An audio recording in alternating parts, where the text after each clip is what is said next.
Kim. Okay, how are you doing?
Okay, welcome. Thanks for joining us for this, the Deschutes County Board of Commissioners meeting, 9 a.m. Wednesday, September 24th, 2025. First item on the agenda is Pledge of Allegiance. Please join us. Pledge allegiance to the flag of the United States of America and to the republic for which it stands, one nation under God, indivisible, with liberty and justice for all. At this time, citizen input for items not on the agenda. Anybody in the room? Is there anybody remote with a raised hand feature? Okay, so seeing none, at this time, commissioner announcements. It's just any topics of the day. Yes, I actually want to recognize a county employee, Ryan Dunning. He has been working out at the temporary safe parking area, and the feedback from Ryan's work is phenomenal. So I want to encourage him to continue. It takes one-on-one, and he is making a difference out there. So thank you, Ryan. I know you're from property management, but somehow your job has expanded. And then the other person I want to recognize that I got to meet last night was Alan Wheeler from Redmond High School. We need more high school. Yes, Redmond High. I know there's a few Redmond High graduates in the room. So we need more young people to go into construction industry. And his program at Redmond High is really reaching out, expanding. Kaiser has set an amazing example for the state on all their technical abilities that the kids can sign up for and actually learn how to do in high school. And then the other thing that's great is that Deer Ridge has a wonderful program there for a welding program for the inmates. So when they leave that prison, they actually are able to get family wage jobs. It's a small program, and if we could do more there too, thanks to COCC's involvement, it's good things for our future. Great, thank you. Anything, Commissioner?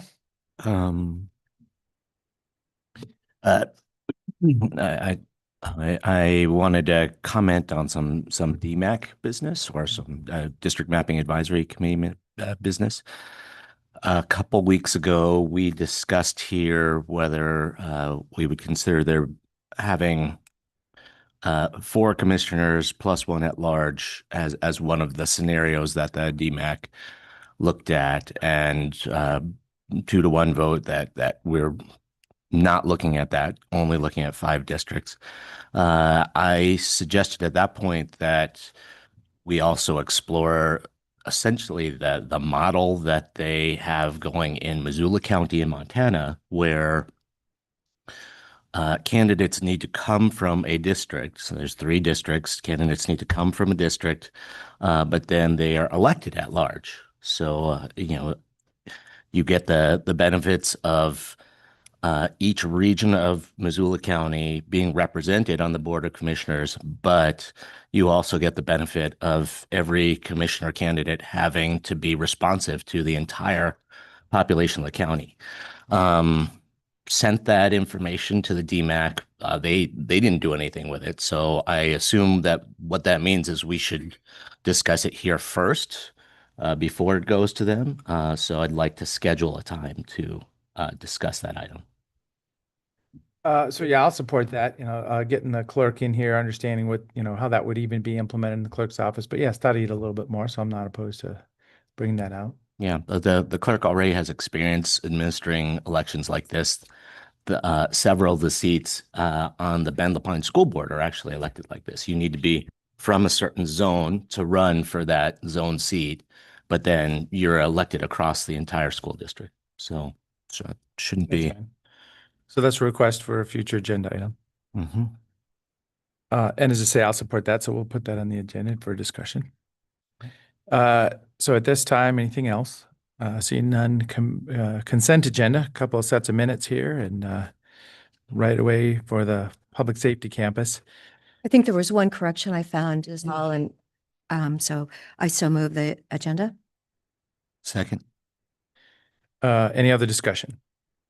So item number 1, I haven't been supportive of that parcel for the micro shelter safe parking, but I will support this just to implement the will of the board at this point in time. So just clarifying. Calling for the vote, Commissioner Dare, Yes. Commissioner Chang, Yes. and Chair will vote yes. So at this time, item number 4, 30-year service award for Connie Heim. Thank you very much for the whole department showing up, and thank you, Connie. And I'm sure you'll stay for the treasurer and the financial report later too. That's where it really gets good. We should invite you up to the dais for the day. Well, yeah, there you go. You come. So, but yeah, thank you very much for your service. And it looks like Robert's going to kick it off. Good morning, Commissioners. For the record, Robert Tintel, Chief Financial Officer. I'll just start off with a moment and just say I've only had the honor of working with Connie for the last 3 years, but it has been a joy and a privilege.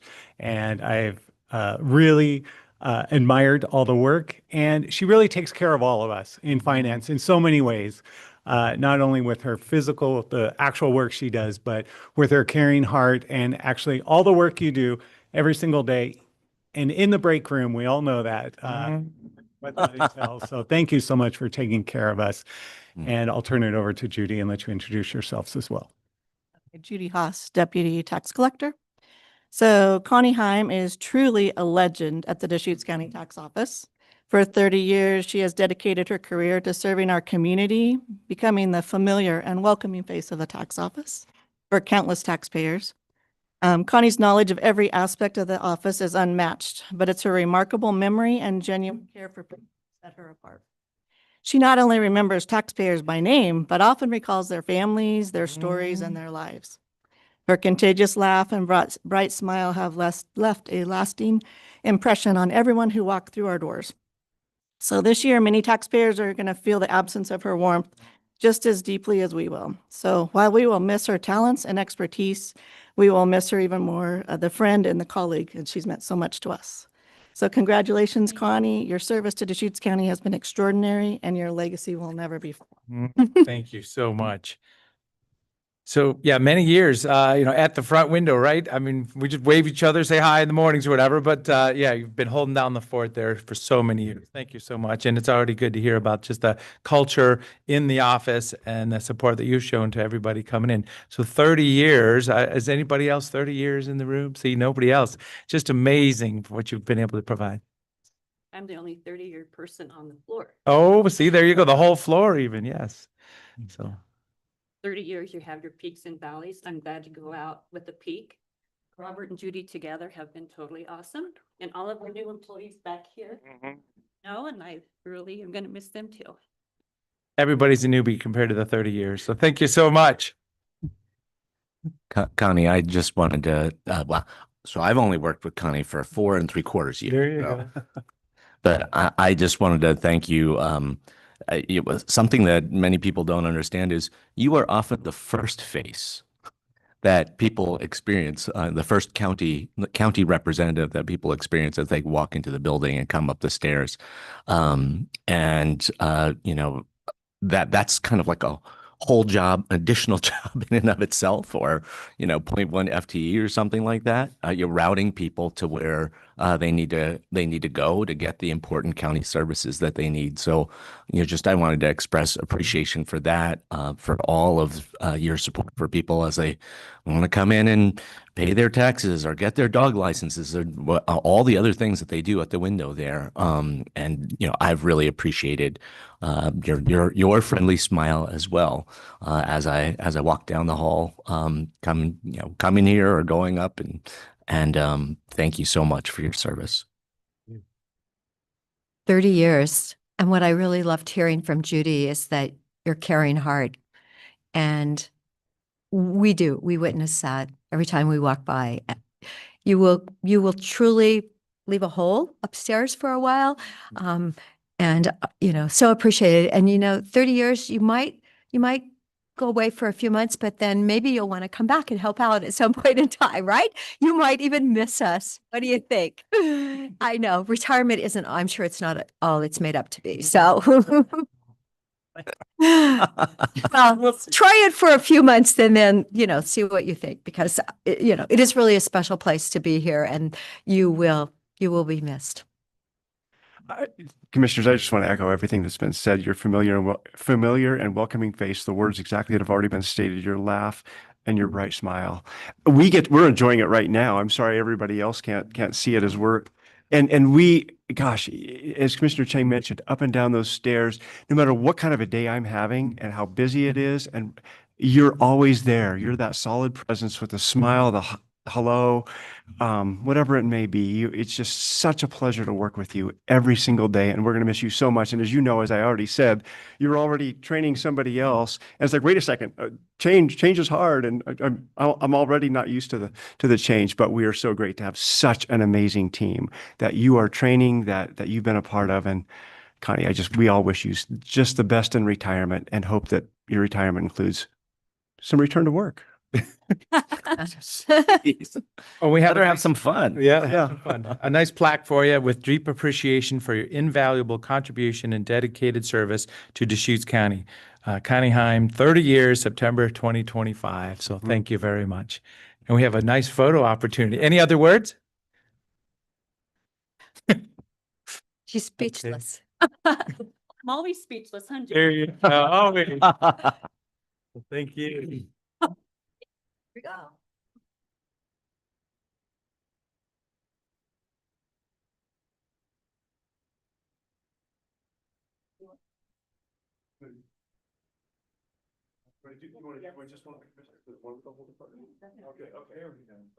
Oh, don't.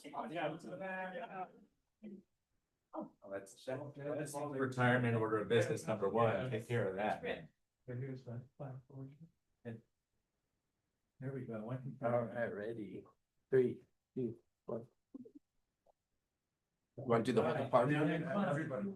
Rest of the crew. Okay. Rest of the crew. Enjoy. Just over, have one other thing out there. Yeah.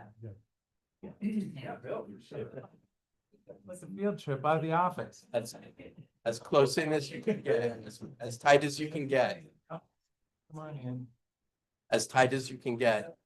Got to squeeze. Might have to stack each other, There we go. taller and back. You're gonna have to get over. There we go. Yep. I got y'all. All right, ready. 3, 2, 1. Got it. Thank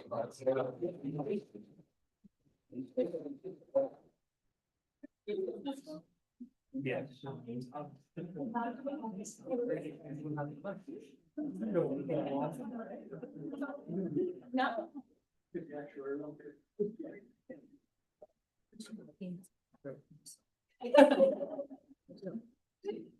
Love it. I'll give you this. So blue. So pretty. Congratulations.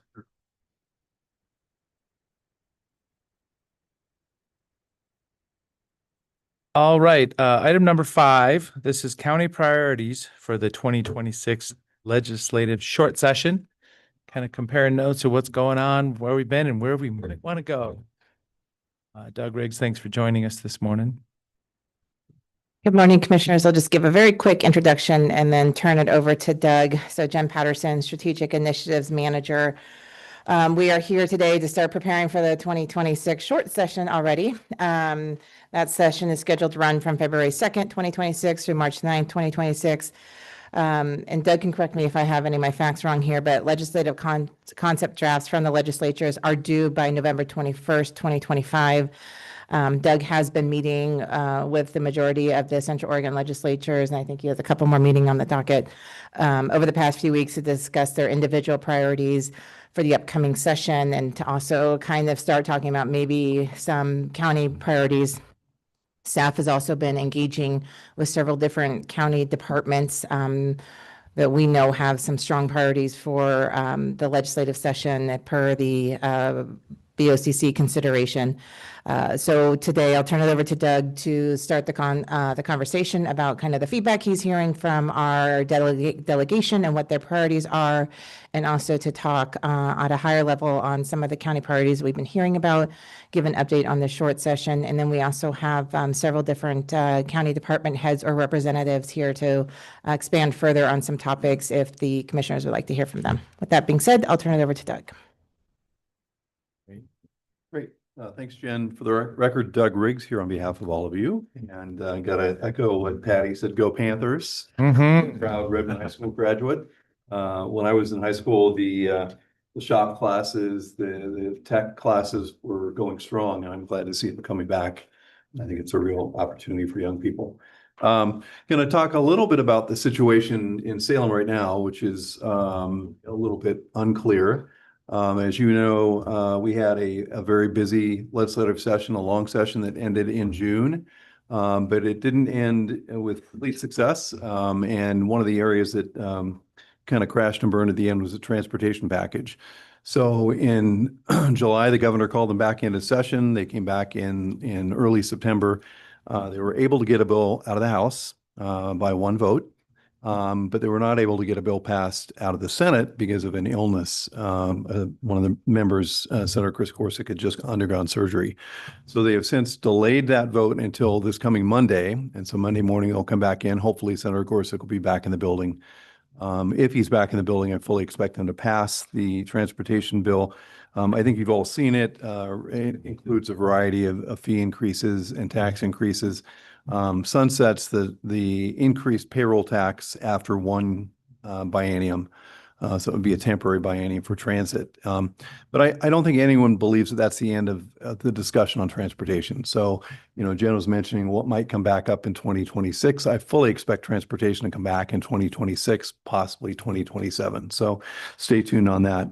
I will say that there are some developments worth noting that occurred during the session. One is that in the House, you had one Republican voting for the package. You had one Democrat voting against the package.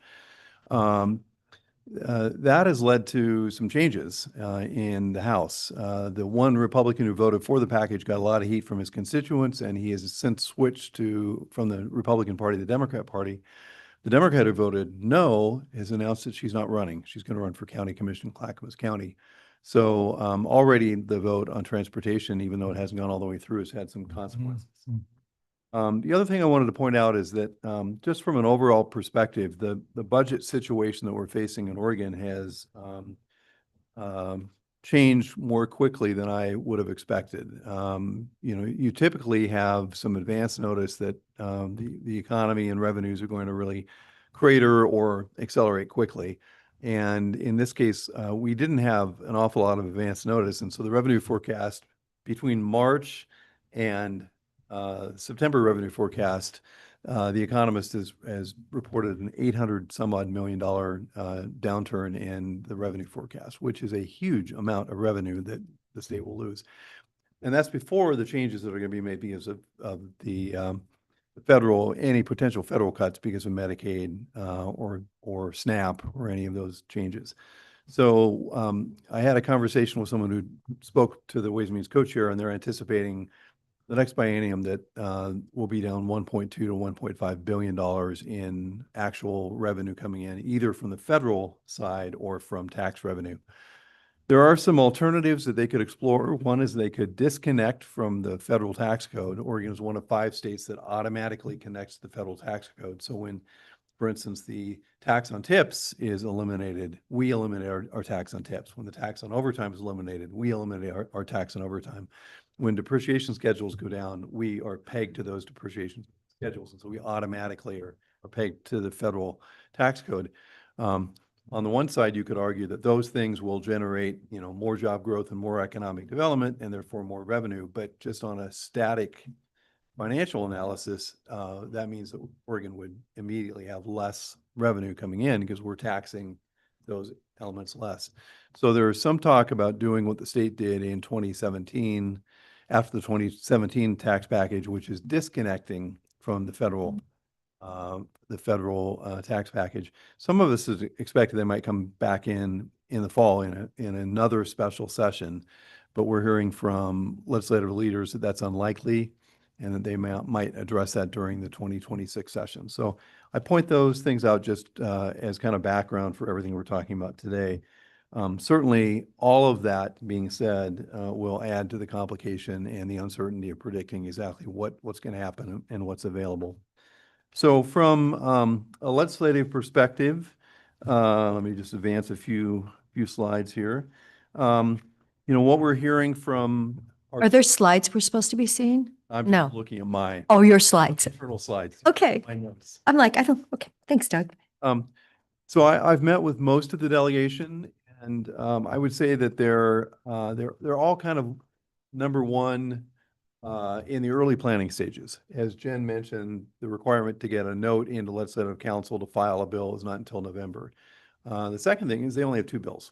So in a long session, they have an unlimited amount of bills, and so you see people like David Brock Smith introducing 167 bills, or Paul Evans introducing 312 bills. That won't happen this next session. There's going to be a limit of 2 bills per legislator on the House and the Senate side, 5 bills per committee, and then the governor and leadership can also introduce some bills. So the total number of bills would be about 350 bills. So about 10% of the number that we saw in this last session, which was close to 4,000. We saw about 3,900 bills. It's interesting because in the conversations that I've had with legislators, they are all kind of falling into the same categories. They're concerned about behavioral health, continuing to be concerned about behavioral health workforce. Deflection is a continued interest in our delegation. I mean, if you look at, we have Representative Krupp, who's the Judiciary Committee Chair in the House, also the Addictions Committee co-vice chair or co-chair. We have Senator Anthony Broadman, who's the Public Safety Subcommittee on the Ways and Means Committee. He's the co-chair of that committee. Representative Levy is very interested in all of those bills and those types of issues as well. And then we have other members like Representative Reschke, who has involved himself in those. So you see a lot of the same issues: deflection, behavioral health. How does that work together? Another big issue, which many of them have mentioned to me, is community corrections. There was a cost study which the legislature requires and asked for. We've never fully funded the cost study in community corrections, so we've expected counties to take the responsibility from the states and pay for it. But the state has never fully, since 2006, never fully funded the cost study, and we're getting behind. So it's getting increasingly difficult to keep up with the requirements, and there are many requirements that the state has. Very difficult to keep up with those requirements at the community corrections level. Legislators are concerned about that as well. So especially as they see announcements of layoffs, I will compliment our Deschutes County staff for anticipating and managing and not expecting full funding of the cost study. And so instead managing the budget so we don't have to have layoffs, but it also means that the county will not be filling positions that have been open that need to be filled to be able to comply with state law. Other counties are not so lucky, and other counties are laying off 12 or 15 or 18 or 21 individuals, actual individuals. So it really is a challenge both for Deschutes County and for our counties. Another issue I've heard from a number of people on a bipartisan basis about is children's issues, kids' psychiatric issues. We worked very closely with Representative Levy to get some funding for the joint effort with St. Charles and the JBRJ and others. You're talking about kids' psychiatric issues and being able to have a facility for them. That's an issue that is of great concern to our delegation. They can continue to be concerned. And we continue to see kids in hotel rooms with DHS staff because there's no place to put them. We continue to see kids in ERs at a very high cost per day. We continue to see the DHS having to look for specialty care out of state. And those are issues that really impact the long-term success of those youth as they enter adulthood. So, and that's a higher cost than if we would spend a little more early in their development. Could I just want to interrupt at this moment. But, I went to the CASA 20-year celebration the other day. CASA is Jefferson, Crook, and Deschutes County. Heather Dion does a wonderful job, and we're going to bring her back on our agenda soon, I hope. But they are actually down to only having CASAs, a court-appointed representative for those children for 75% of we now have 500 kids that they need to be covering. So it's a volunteer position. Was listening to a woman who's been a CASA for 5 years, and she's like, Patty, you've got to reach out and get more people engaged because those kids really need someone to be really standing up for them. Commissioner, I'd echo that. I've certainly heard the CASA concern. Foster families are another issue. We do not have enough people willing to be foster families. So we have a lot of work to do. So I'm pleased to see the delegation continuing to emphasize that. Transportation, I've heard transportation a number of times. I think as I pointed out in the opening moments of my comments, even if they pass, two things are going to happen. One is I expect the transportation bill will pass. But two, I expect that bill to face a potential referral to the ballot. And if the legislature had gone back in time, they would have remembered that in previous large transportation packages, they've included a provision that would automatically refer the ballot, the package to the ballot at a certain election, an earlier election, if signatures were gathered, and they did not do that in this case. So if signatures are gathered to successfully refer the issue to the ballot, it would not be in the ballot until next November, which would delay the implementation of the fees and the taxes until after November, which poses a challenge for ensuring that the ODOT employees who might otherwise be laid off are not laid off. So it was an oversight, I think, on the part of the legislature. That's something they have done in the past, saying if signatures are gathered, it would be on an earlier ballot, like a May ballot instead of a November ballot. So it could be resolved and we could either move forward or not move forward. That was not done in this case, and that was pointed out this week. So that could be an added complication. Even if the measure passes, it might face a vote, but not until November 2026. So that's a real. Doug, what is the signature criteria to actually get it on the ballot?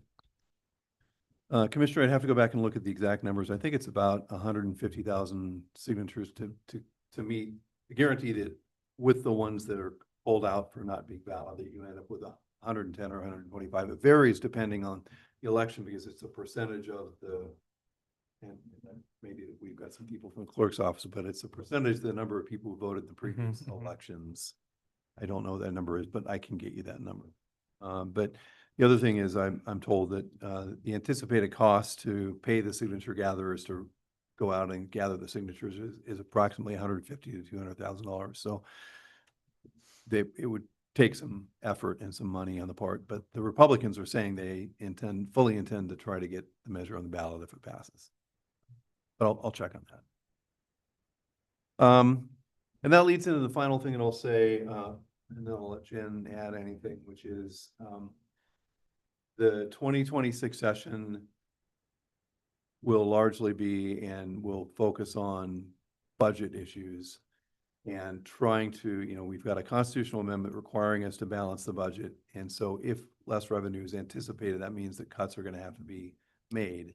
The governor has already given instructions to the agencies to cut back on travel, administrative expenses, leave open positions unfilled, cut back on printing and copying and all those types of activities. That is not anticipated to save $800 million. And so the legislature and the Ways and Means Committee are really going to have a challenge on their hand to cut, that amount of money. There is discussion of cost savings in the Medicaid budget. There have been proposals to adjust the way the state provides for healthcare for undocumented individuals and not run it through the Medicaid program, which might remove us from the crosshairs of the federal government. So if you could run that program through community health centers or through local entities instead of running it through the federal Medicaid program, that might preserve $1 to $1.5 billion of potential cuts in a biennium. So that's under discussion, and I expect some more discussion on that in the next few weeks and months. We come back in on Monday, as I mentioned, for the special session vote in the Senate, and then we jump right into hearings in the House and the Senate Monday, Tuesday, and Wednesday. They will largely be kind of following up on the bills that they passed in the long session, and then they'll have another set of days coming up in November, and then some more in January, and then they'll jump right into a 35-day. It's a 100 meter dash versus a marathon. It'll be quite a spectacle, I'm sure. So turn it back over to Jen, and I'm happy to answer any questions. So just to recap a little bit, Nick and myself and Doug have been in discussions with several different county departments on some priorities, and predominantly those discussions have like the microphone's really loud. Predominantly, those discussions have really been focused around community corrections with DV. DV has spent a lot of time putting work in on what the budget impacts will have for her department, and has had several conversations with Senator Broadman, Representative Krupp, I think also Representative Levy. And so they're acutely, particularly Broadman and Krupp, are acutely aware of kind of the financial impact on the community corrections not being funded at the cost study level. I believe we have Tanner Wark online to talk further about community corrections. I also, DV unfortunately could not be here today. She really wanted to be, so she's written out some talking points for me, which I can go into. Is Tanner online? Yeah, so we have Tanner online, and we also have in the room Holly Harris to talk about public health and behavioral health, and I believe Chris Doty might also be online to talk about transportation. So those are kind of the three main feedbacks we're hearing as as we're getting the narrowed focus from the Central Oregon delegation and how that aligns with kind of county priorities and county budgeting. But we're more than happy to reach out to any other county departments and bring further information to you if you have other areas of focus that the commissioners may want to, try to lobby for the short session. So Eric Kropp has a raised hand, so. yeah, and Eric was also going to be available to talk about community corrections too. So I think Tanner and Eric were on deck to talk about community corrections. Holly Harris is in the room for behavioral health, public health, and then potentially Chris Doty. Yeah, Eric, please. Thank you, Chair. No, I just wanted to make sure that that Jen and the board knew that I was available. DB sent some talking points, so I'm happy to go over those, but I just wanted to make sure folks know that I'm available here. I'm up at Fair Expo. Great, thank you. Yeah, I recognize the office. So yeah, I spoke to Scott Heege, chair of NORCOR recently, and he was asking what the status is here, and DV's answer is, and she sent us an email, I think yesterday, they're looking at kind of a 5-year options plan. So there's big picture items being talked about here, really serious business. So yeah, Tanner, do you have anything? Actually, if I could jump in, Chair. Yeah, okay, yeah. So you're doing. What Doug and Jen were talking about is on the adult parole and probation side of the house. And what you just mentioned is more on the juvenile detention side.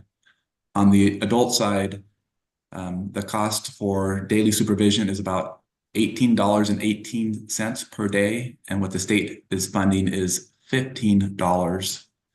And that funding will result in the adult side to be down about $1 million by the end of the fiscal year. So in order to, or the impact to the department and the county is holding positions vacant, and there'll be more on the supervision caseload. So there's a direct impact to community justice there and public safety. Well, it's good to understand. Yeah. So we can break this into two, adult and juvenile too. So it's just a way to be able to communicate with everybody on that. But yeah, I remember advocating for that $18 number, and it just slipped away in the session. It just wasn't going to happen.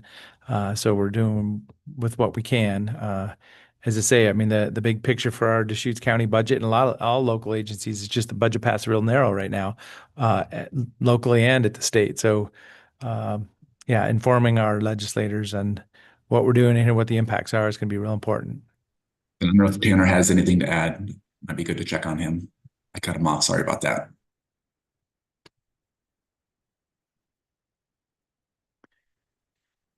Is Tanner on the call?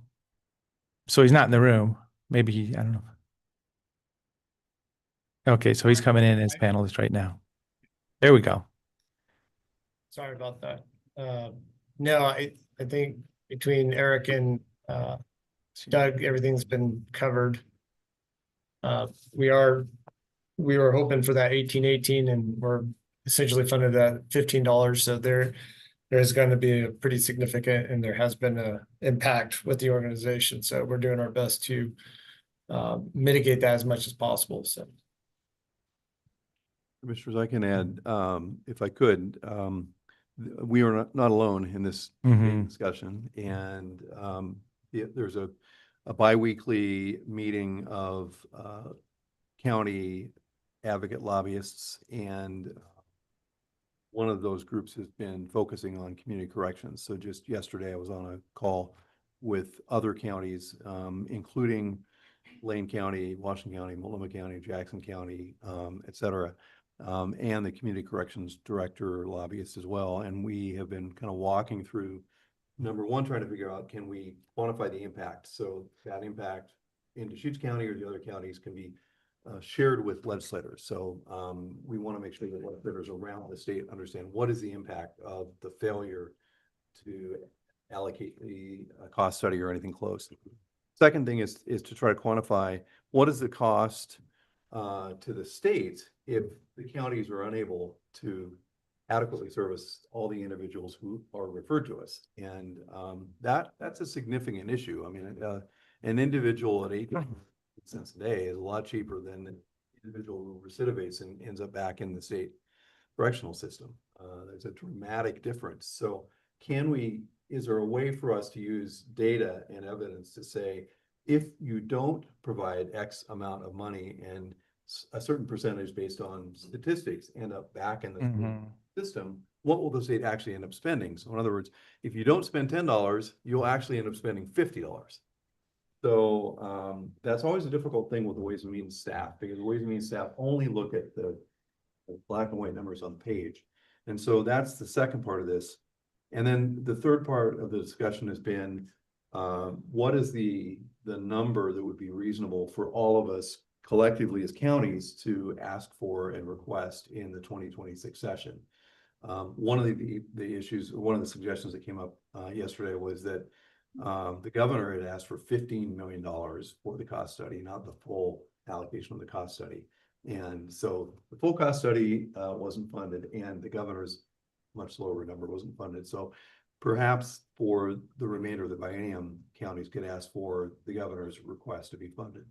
So those are kind of county-wide AOC discussions. I expect to have more information for you going forward. But like I said, if Deschutes County decides that this is a priority, you will be joining other counties in making the same kind of request. And I think my recommendation, and Jennifer, I agree with this, is that we would all row the boat in the same direction and align with our fellow counties depending on what they decide to request. So we're having a joint meeting with our District 2, so Crook, Jefferson, Deschutes, Harney, Klamath, and Lake. So that's going to be October 2nd, I think. So that's going to be 6 counties together. And then also the Association of Oregon Counties has our meeting scheduled for the 10th on a Friday and 13th on the Monday of October. So looks like, yeah, we're going to really get kind of precise about what we're talking about, what we're advocating for in a few of these topics. And just to highlight what Doug said, so Dee's put some time into her notes. So I just want to make sure that her voice is heard a little bit more here.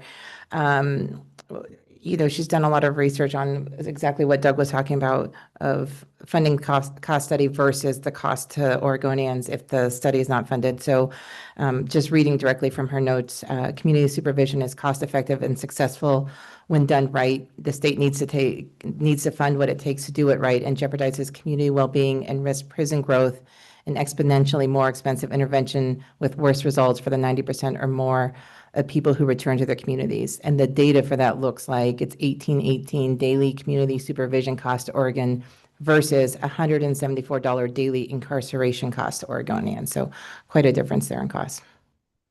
Did she assign a probability of recidivism? She went on to say Deschutes County has consistently maintained reduced prison usage since 2015 with neutral effect on recidivism.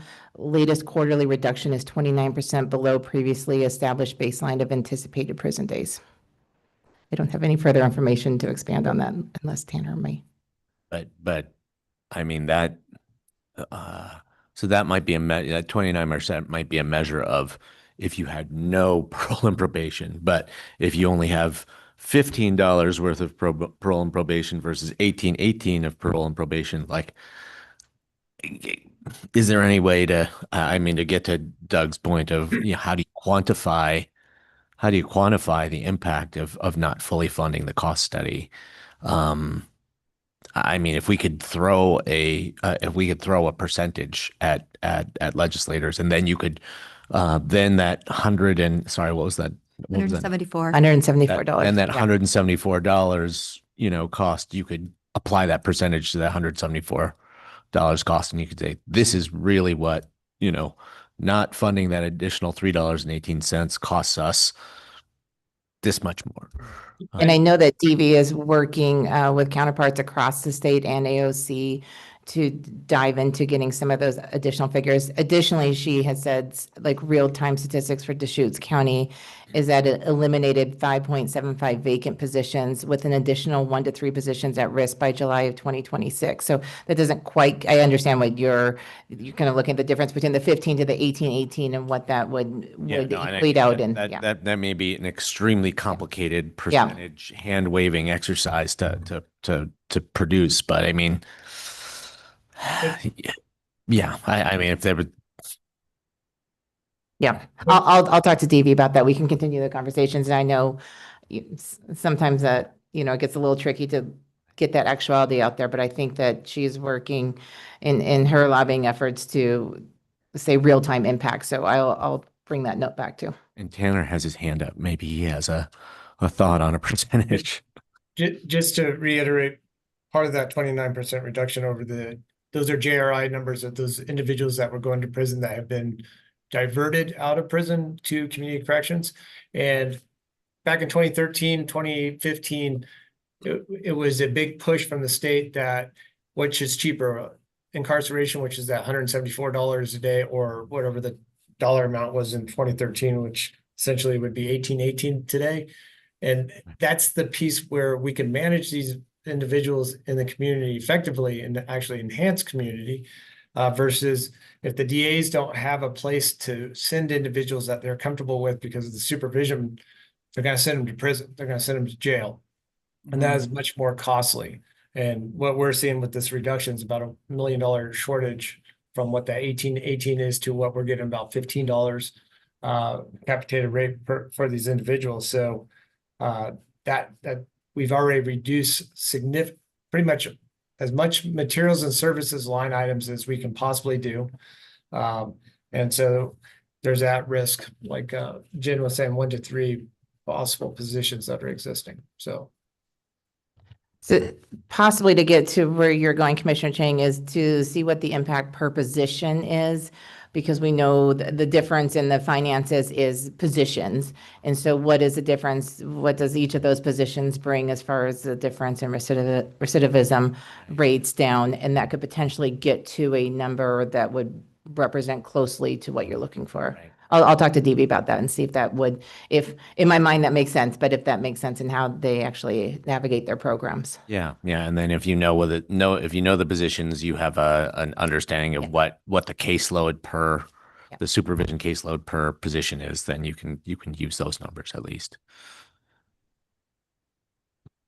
So on our bullet list, public health modernization, I know it's important. We've been advocating it for many, many years now, and it kind of gets lost in the wash as other priorities come. So, Holly's back here, kind of ready to maybe say something.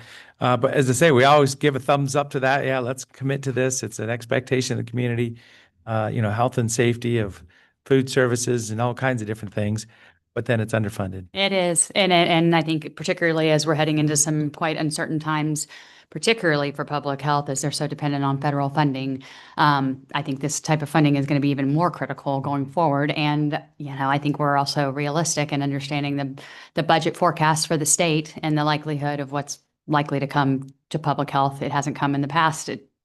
We would strongly still advocate for it. We hope that there's still some attention to it. We know that it's going to get worse for public health going into the future. So if there's any opportunity that we see arise to advocate for public health modernization funding, we would strongly support that. I think there also could be some things, there's so much unknown right now with public health. But with vaccines, the funding for that, we don't know whether there'll be any sort of desire to seek funding given the Western Health Alliance and the recommendations there, where's the funding coming from to pay for some of that? So whether there'll be some interest in the legislature around any of that. I don't know if you've heard anything on that front. So we would be paying close attention to that as well. And I was thinking this is population health. This is everybody, Everybody. you know, responding to the highest needs, but also just looking out for everybody as a population, which seems to be a good investment, but it's always seems to be hard to get money there too. I know. Yeah. Yeah, Commissioners, I echo what Holly said and point out that the legislature has been really good about telling counties and communities, you must do this. Mhm. You're going to agree to like a 3-year plan or a 3-biennium plan to implement that, like the community corrections cost study, the public health modernization. I could give you example after example.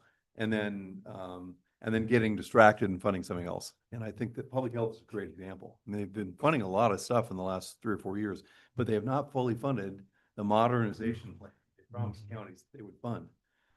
So here we are in a situation where we might have higher unemployment, we might have fewer medical services, and the kind of things that public health do are very important, and we needed to be where we should have been, and we're not. So something I think we can have a conversation with our delegation, all of whom I think are new since the decision of public health modernization came into place, but kind of remind them the importance. If you make commitments, how about sticking with the commitments? Yeah. Focusing on it. About funding them. Funding. Well, after studying it and coming to an agreement and making a commitment and then, yeah, following the next shiny thing. Yeah. Yeah. I mean, Holly, while we've got you up here, Doug was saying that a number of our Central Oregon delegation, were discussing behavioral health concerns and deflection. I wondered if we could unpack that a little bit more. I mean, there were behavioral health things that were funded in the long session, and then there were things that weren't funded. And then, so my question is, what is our delegation demonstrating interest in supporting in this short session coming up? Well, and I'll defer to Doug a lot on the short session. I mean, I think from the Association of Oregon Community Mental Health Programs perspective, I think we understand we received investments in the last session, and we understand the budget forecast going into this session. So our focus is kind of more on some technical matters. There's a couple of work groups that have been in existence for a couple of years. The 4092 work group, which has been focused on roles and responsibilities and administrative burden and all of that. So there might be some recommendations coming out of that would not have necessarily a fiscal impact or fiscal investment, but would help our work, which would be great. The other one is the Joint Task Force on Regional Behavioral Health Accountability, which I actually sit on. There could be some recommendations. There will likely be a recommendation coming out of that work group that could affect the system. Again, not necessarily a fiscal note attached to that. So those are the kind of things that we're more working on, some technical fixes to some statutes. But investments, I think we've sort of understand the landscape in which we're working right now. And so would look to Doug to see whether he's hearing anything different from our delegation. Yeah, Commissioners, there's an awful lot that is being discussed behind closed doors, and Holly's been on some of the calls and the discussions with the chair of the Ways and Means Committee, Kate Lieber, about, what is the role of counties in administering these programs. And so I think I really appreciate Holly's engagement, because she can share the reality on the ground with a key legislator who has, grand visions, but doesn't understand that maybe it doesn't work in every county, or some counties and regions are doing it this way. And, don't force everyone to do it the same way. So I think that's very helpful. I think the 4092 administrative burdens work group is really important. If I had a magic wand and I was the governor, the first thing I'd say is we need to be more efficient at getting money out the door. Mm-hmm. If they pass a bill in June of 2025 on behavioral health workforce, and then the money doesn't come out to the counties until March of 2027, we've lost 1.5 years and costs have gone up. And that, unfortunately, is not just what's happening at OHA, but it's happening at DHS, it's happening at ODOT. The one thing I think the state should be doing is saying, dear agency director, you've got 60 days to figure out how to get this money into the hands of the people in the community in every single case. And if there's some reason they can't do it, if it has to be 90 days or 120 days, then sign it away. Mm-hmm. The governor would have to sign and do that. But that is the number one issue. I guarantee you, if the county got funding from the 2024 and the 2025 bills that have passed, and if they had the money on the ground right now, it would be We would get it done. It would get, and instead, Right. it sits at a state agency for months or years as they're developing yet another RFP Yep. to repeat the RFP they did 2 years ago. Yeah. And so I think 4092 and, you know, asking our delegation to insist that there be some timelines and deadlines for everything that's passed. And in an economic downturn, the first thing you can do to make sure money is shepherd those limited resources more carefully. And that, I think that's a huge problem, not just in behavioral health, but across the board. Another area, Commissioner, that I'd point out in behavioral health is, you know, the legislature has done some good things on kids issues. And as you know, I spend quite a bit of time working on kids issues, but we've neglected the highest end of the youth who have no place to go. Both because of a lack of funding and because of a regulatory system that has driven providers out. 51 residential providers in the state in 2014, 5 residential providers today. And what that means is that it used to be that, you know, you could find a space or a spot for a kid facing an acute mental health crisis or breakdown close to your community. You could go to Pendleton, you could go to Deschutes County, you could go to LeGrand, and you could find someplace close. They're close to the family, they're close to the community. Today, that doesn't exist. You're sending that kid to Eugene, you're sending that kid to Corvallis, you're sending that kid to Portland. You know, there are no locally based high-level acute facilities, and that's something we've got to address. And it's not just budget; it's regulatory. The state tried to get a bill passed. This last session was killed at the last minute. So I think the kids' behavioral health is something. And the last thing I'd stress is workforce. We are desperately short of the workforce necessary. And that is something that I forgot to mention, which is a number of legislators have said workforce has got to be a key. The legislature did not fund the Future Ready or prosperity programs, workforce programs. So once again, as I just mentioned, they come in and they said, we're going to fund workforce. So we're going to provide $192 million for workforce development through Future Ready. Funded one biennium, and then they cut off funding. There's no more workforce funding. Well, that doesn't make a lot of sense if we're going into an economic situation where Intel's laying off 2,300 people, and Daimler Chrysler is laying off 400 people, and Tektronix is laying off 800 people. And there's not enough people in workforce. We need to be able to fund workforce in an economic downturn. That's something the legislature completely ignored in the last biennium. I think this will be an issue that'll come up. The chambers are hosting a forum, I think, in October that I think you guys are participating in. Workforce will be a huge issue, and on behavioral health, it's really key. It is really key. And in last session, there was a tiny investment in workforce. But again, to Doug's point, we're waiting on an RFP to come out that we will all compete for. That will take as long as it takes because RFPs are not fast processes, and we will all be competing for, I think it's, what was it, $5 million for the state. So it's, I'm grateful that we got something, and we will all be furiously writing grant proposals to get those dollars out the door, and it probably will take some time. And again, we needed it yesterday. So Well, that's what they mentioned yesterday at the meeting with that Hayden and Polish sponsored, that they did have a funding, I think it was like $9,000 for a welding program in South County that's gone, or maybe it was $7,000, and was gone down to $900 and was underfunded at the thousands, and now it's in the hundreds. So something that we really need. And then they also really brought out that our workforce is also people that are on the verge of retiring. So we definitely need people brought into the system that are going to pick up those jobs. Yeah, it's a serious issue. Heather Ficht with East Cascades Workforce had a proposal that was statewide to take a program that they have run at Deer Creek and expand it statewide. And it was a technical education and job placement program that has been amazingly successful, tremendously successful. $2 million for the whole state because it would be matched by federal funding, automatic federal funding, and local funding. And again, that's one of the things that was left on the table. I view that investment as a cost savings because if someone who's coming out of a correctional facility has gainful employment, the numbers are dramatically lower for recidivism. That's the welding program, and it is so awesome. I have talked to the inmates several times because I go there a lot, and I keep hoping that I'm going to see that program doubling. I believe they only have 12 inmates in the program now, but what they do, and they can come out and they can have a job that pays decently. And oh, please, yeah, that's really sad to hear that 2 million didn't happen. I mean, what are the unintended consequences of recidivism and actually giving people personal, value and self-worth, and their families can be so happy to have them out, supporting them.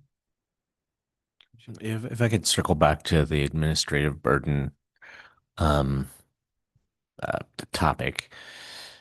Yeah,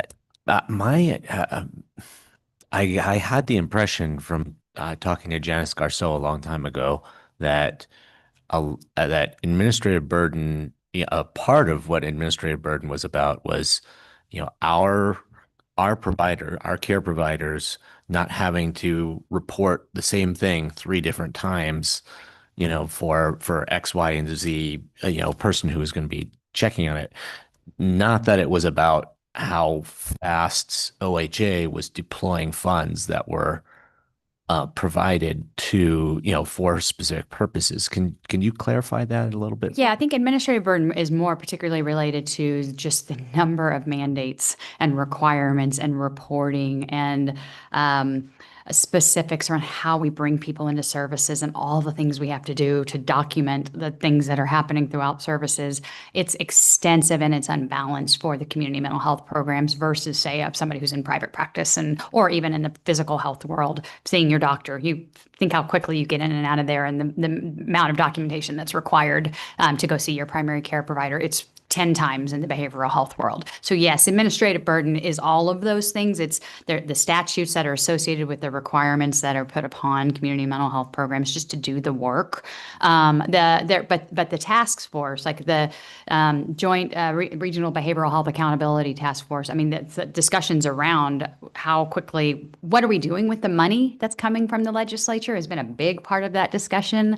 What the accountability around that, which has been a big topic, which always makes me nervous because there's so much accountability on the behavioral health side, more so than in any other space I've ever been in. So when I hear them talk about that, it makes me nervous. I think what my voice has been in that group is around where's the accountability for OHA to get the money out the door faster? Where's the accountability for OHA to report out on all the data that we submit to them monthly, hundreds of data elements that we submit all the time. And you remember, Commissioner Adair, on CCBHC, it took them 5 years to get us any trend data on how we were doing as a CCBHC. It was only 5 years, huh? 5 years. Like that, to me, I have been pushing back saying, okay, let's talk about accountability. Let's talk about accountability at the state level and how that's trickling down to counties. So I've been a singular voice. There may be 1 or 2 other people that have supported my efforts on that, but it has been an interesting group. I think it's been good. I've been heard. I absolutely have been heard, I think, and hoping that those recommendations reflect some of that. So to deal with those things, to deal with the administrative burden on our end, to deal with OHA accountability, is that like a single bill or is that a bundle of things? And are they inherently tied to each other? Because not necessarily. And I will say the 4092 work group, it'll be interesting to see what comes out of it. It's been a tough work group.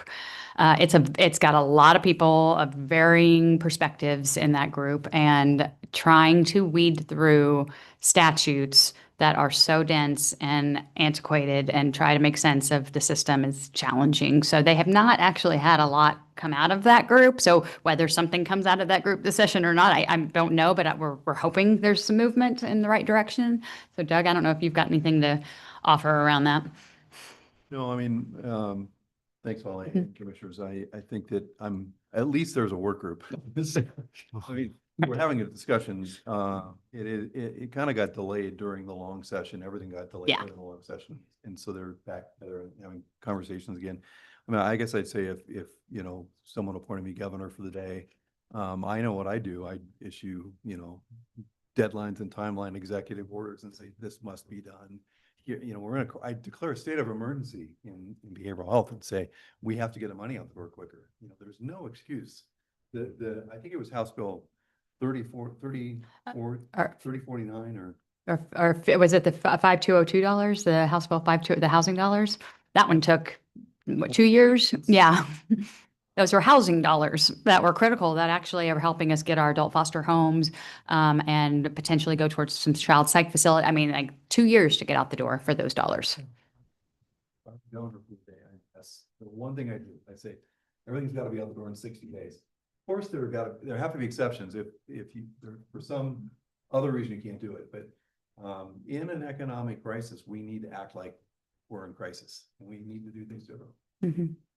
It reminds me that, you know, the counties, especially in behavioral health, but the, you know, road department, some of the things we do, this is where the rubber hits the road. You know, legislators talk about it, they put a fund together, then it goes into a black hole, and we're like, oh, I thought we were going to do something here. So it just keeps that whole scenario going.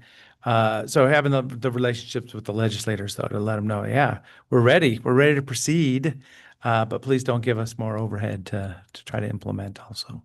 And I think that's been the message for a few years now. Association of Oregon Counties, Gina Nickel, and she's obviously came from this world too. She is aligning us to be able to make this kind of advocacy across the state. Because yeah, legislators, making these choices, nothing gets done until we do it. So, okay, so yeah, this is our comparing notes for today. Transportation, Chris Doty's usually. Yeah, we have Chris online. Yeah, I figured he was real close. There he is. Morning, board. I got my magic 8 ball out in case we want to. Okay. What we think the legislature is going to do. And I'll make this real brief. Let's assume for a second that the current transportation bill passes, and in 2026, the next talk about transportation happens, or 2027. The current bill is maintenance centric, ODOT, local government. The next conversation is going to be those things that got left out of this bill that were part of the original House Bill 2025. So the mega projects in the Portland area, special programs, safe routes for schools, Great Streets programs. What we need to pay attention to is how our counties and cities, local government going to be factored into that next conversation. We want to make sure it's not solely focused, on investment in the state, and our folks are, paying additional fees and taxes, but not getting project dollars or additional, transportation funding, back in local government as well. So that's my 2 cents is let's hope for the best with what's coming up here. And then, be prepared to really advocate, during that next talk on transportation. Great. Thank you very much. If I could add on to that, so I've had the opportunity now, sitting on the Oregon Transportation Commission, to talk to visit with the ACTs, the Central Oregon Area Commission on Transportation, the South Central Oregon Area Commission on Transportation, and then the SEACT as well. I hear a lot about Highway 97. I hear a lot of concerns about Highway 97. And I know, because I'm tracking the legislation pretty carefully, that even if we get this small package across the finish line, this short session, this special session, that might mean that we can plow Highway 97 as much as we need to, but that doesn't mean that we're going to be able to fix the major safety, these horrific, like safety crisis points along Highway 97 that Jefferson County commissioners, that Klamath County commissioners are, the Deschutes County commissioners are concerned about. So in the spirit of looking ahead, Chris, I just want to say that we need to not just be thinking about how do we deal with our HB 2017 commitments that we've made and aren't delivered yet. Some of the HB 2017 commitments in our region have been delivered. The Terrebonne the Lower Bridge interchange at Terrebonne, that's under construction. North Highway 97 corridor in Bend, that's done. But there are ongoing needs for new capital projects to be put into some kind of a capital construction package. And so what I want to flag for my fellow commissioners is, I'd like to, at our AOC district meeting next week, I'd like to ask Jefferson County and Klamath County commissioners to kind of join some kind of Highway 97 coalition with us that we can push for. I don't know what that coalition asks for or, how it approaches that, but we absolutely need to think beyond House Bill 2017 commitments, beyond, getting basic operations and maintenance covered, to what are we doing, how do we get these needs along Highway 97 addressed? The overpass in Lapine, the half finished overpass in Lapine. We don't get to those projects with the legislation that we currently have. We only get to those projects if there's something in addition, above and beyond. So just something I want to flag, and I hope that if I bring that up, there'll be some support for that. Next steps. So I think next steps going forward is to see if there's general commissioner consensus to continue conversations with our Oregon State delegation, with DV, Holly, Chris, Doug, on the topics that were brought up today, and then also just to touch base if there's anything else as a priority for the commissioners that we haven't touched on yet. Yeah, I support everything that's been discussed. Obviously, it's relationships with our Central Oregon legislators, kind of the Central Oregon caucus coming together, partnerships, knowing that we're advocating for, the Central Oregon corridor, as Commissioner Chang's referring to, but in alignment with Eastern Oregon too. It's just amazing, when Senator McLean's there, he's got a large district, and he touches Deschutes County also. So those relationships with that caucus would be my next step, making sure we're finding those common areas that we can advocate for. Yeah, I support the priorities that have been raised today. These are of critical importance to the services that we try to provide our community in Deschutes County.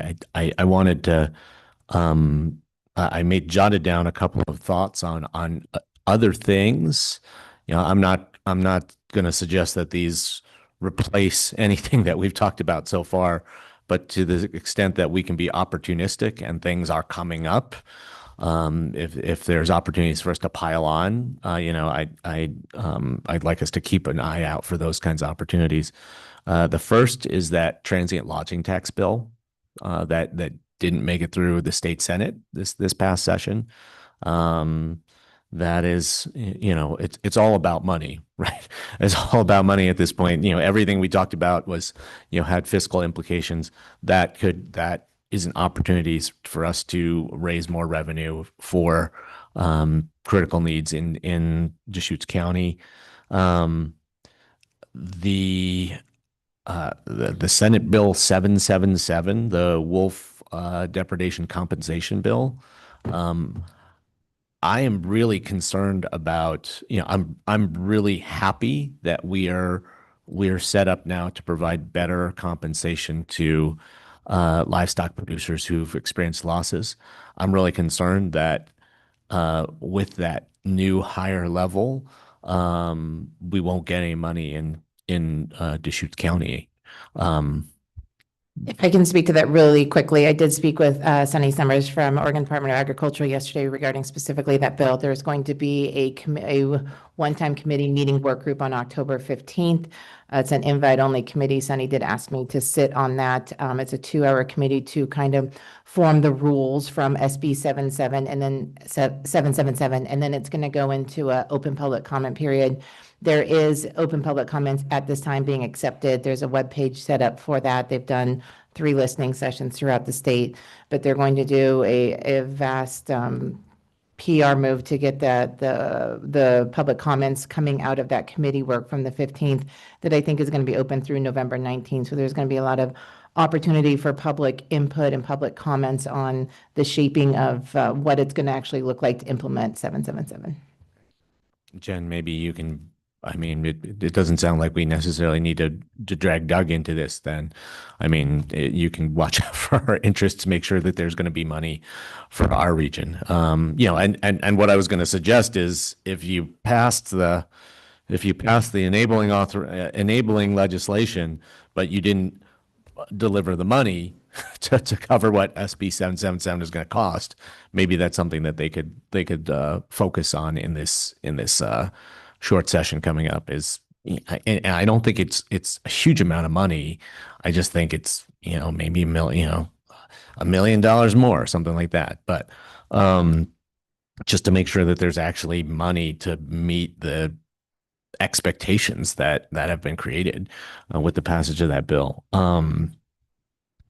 There was this may be another just tracking the legislation implementation versus another bill, but there was a wildfire insurance bill that was passed during the last long session, you know, essentially trying to set up better coordinated action by the state and the insurance industry to encourage people to do what's necessary to make their home safer. And then for the insurance industry to actually recognize that and say, well, you know, now we can provide coverage in this area, or now we don't have to jack up the premiums as much in this area. So I hope we'll be tracking that. I don't, you know, I don't know exactly what that means, but I would love to learn more about, you know, basically how we play a more active role in some kind of a work group that they're setting up or a study. You know, so concerned about that. Yeah, we talked about transportation. The last thing on my list is shelter funding. And I know that there was an investment in shelter funding made. I know that you know, the state of Oregon is basically having, you know, slowly transitioning to an understanding that various kinds of vehicle setups, you know, like vehicle residency setups, are a legitimate form of shelter, and a legitimate, effective, and cost-effective form of shelter. And at the Coordinated Homeless Response Office meeting the other day, we had this guy from, I'm sorry, I didn't bring the organization's name. We had you know, like a national expert come in and talk about all these different models, long-term visitor areas. He actually explained how they actually work, and safe parking programs, things like that. And, you know, he really helped us understand we shouldn't think of it as, oh, we only were able to produce so much indoor shelter. Maybe we can just do this other thing kind of as a secondary effort.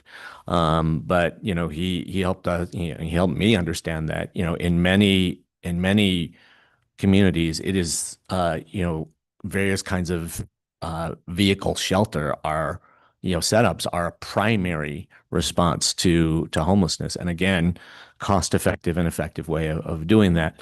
So we are catching up in Oregon with that kind of thinking, and they were able to make safe parking an eligible category for shelter funding in this last session. The problem is that they also said that the funding that was coming through, the operations funding, would be prioritized for existing shelter that had been funded with state money before. So since safe parking wasn't recognized as a legitimate form of shelter in the past, they are not going to get any of this, you know, continuing operations funding. So I think that there's a place for actually to go back to the legislature, you know, kind of push this idea of vehicle shelter as a primary, you know, kind of legitimate response, and ask them for a second allocation of funding, specifically to help us catch up with other states on use of those tools.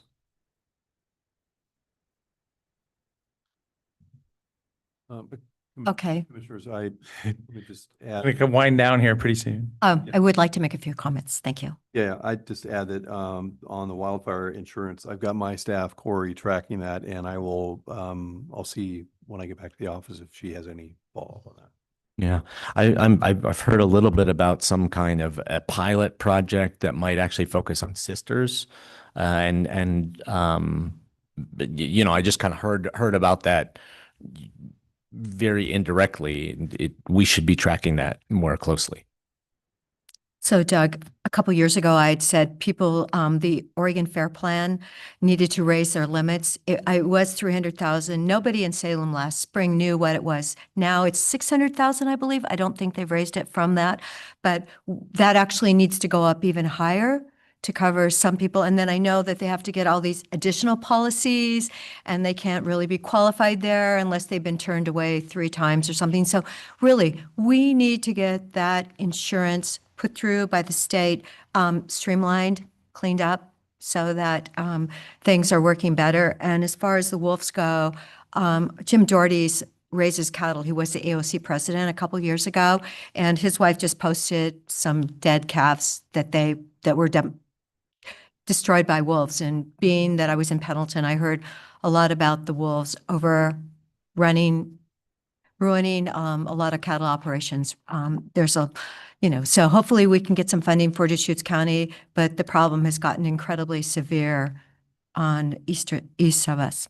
So just seeing that, the fact that I have had 2 wolves at my neighbor's on his deck, really, they're definitely multiplying.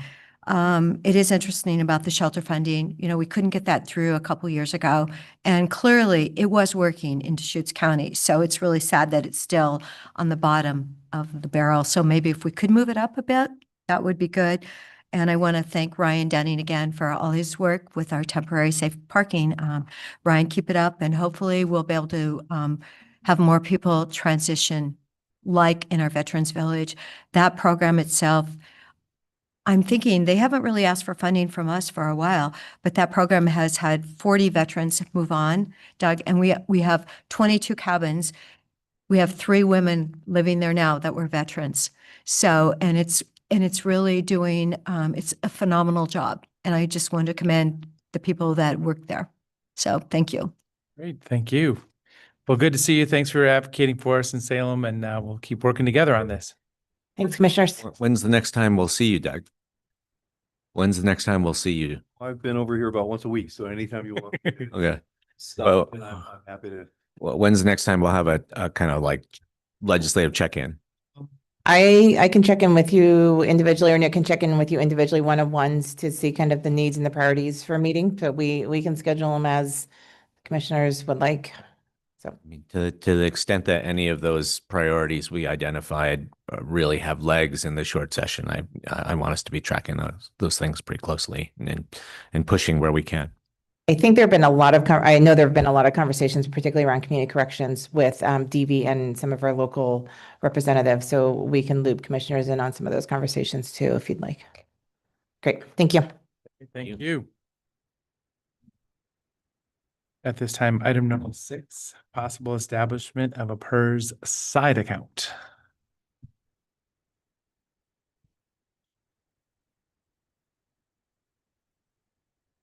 Morning, Commissioners. Again, for the record, Robert Tintel, Chief Financial Officer. Cam Sparks, Budget and Financial Planning Manager. First, just to carry over the last conversation, I did hear from Justin Lowe, AOC, at the Treasurer's Finance Officers Association for the transient lodging tax item. There is a bipartisan sponsorship that should be bringing that forward in the short session. So that we should be seeing that and hearing that. So, but as you mentioned, we'll be talking about the potential of establishment of a PERS side account.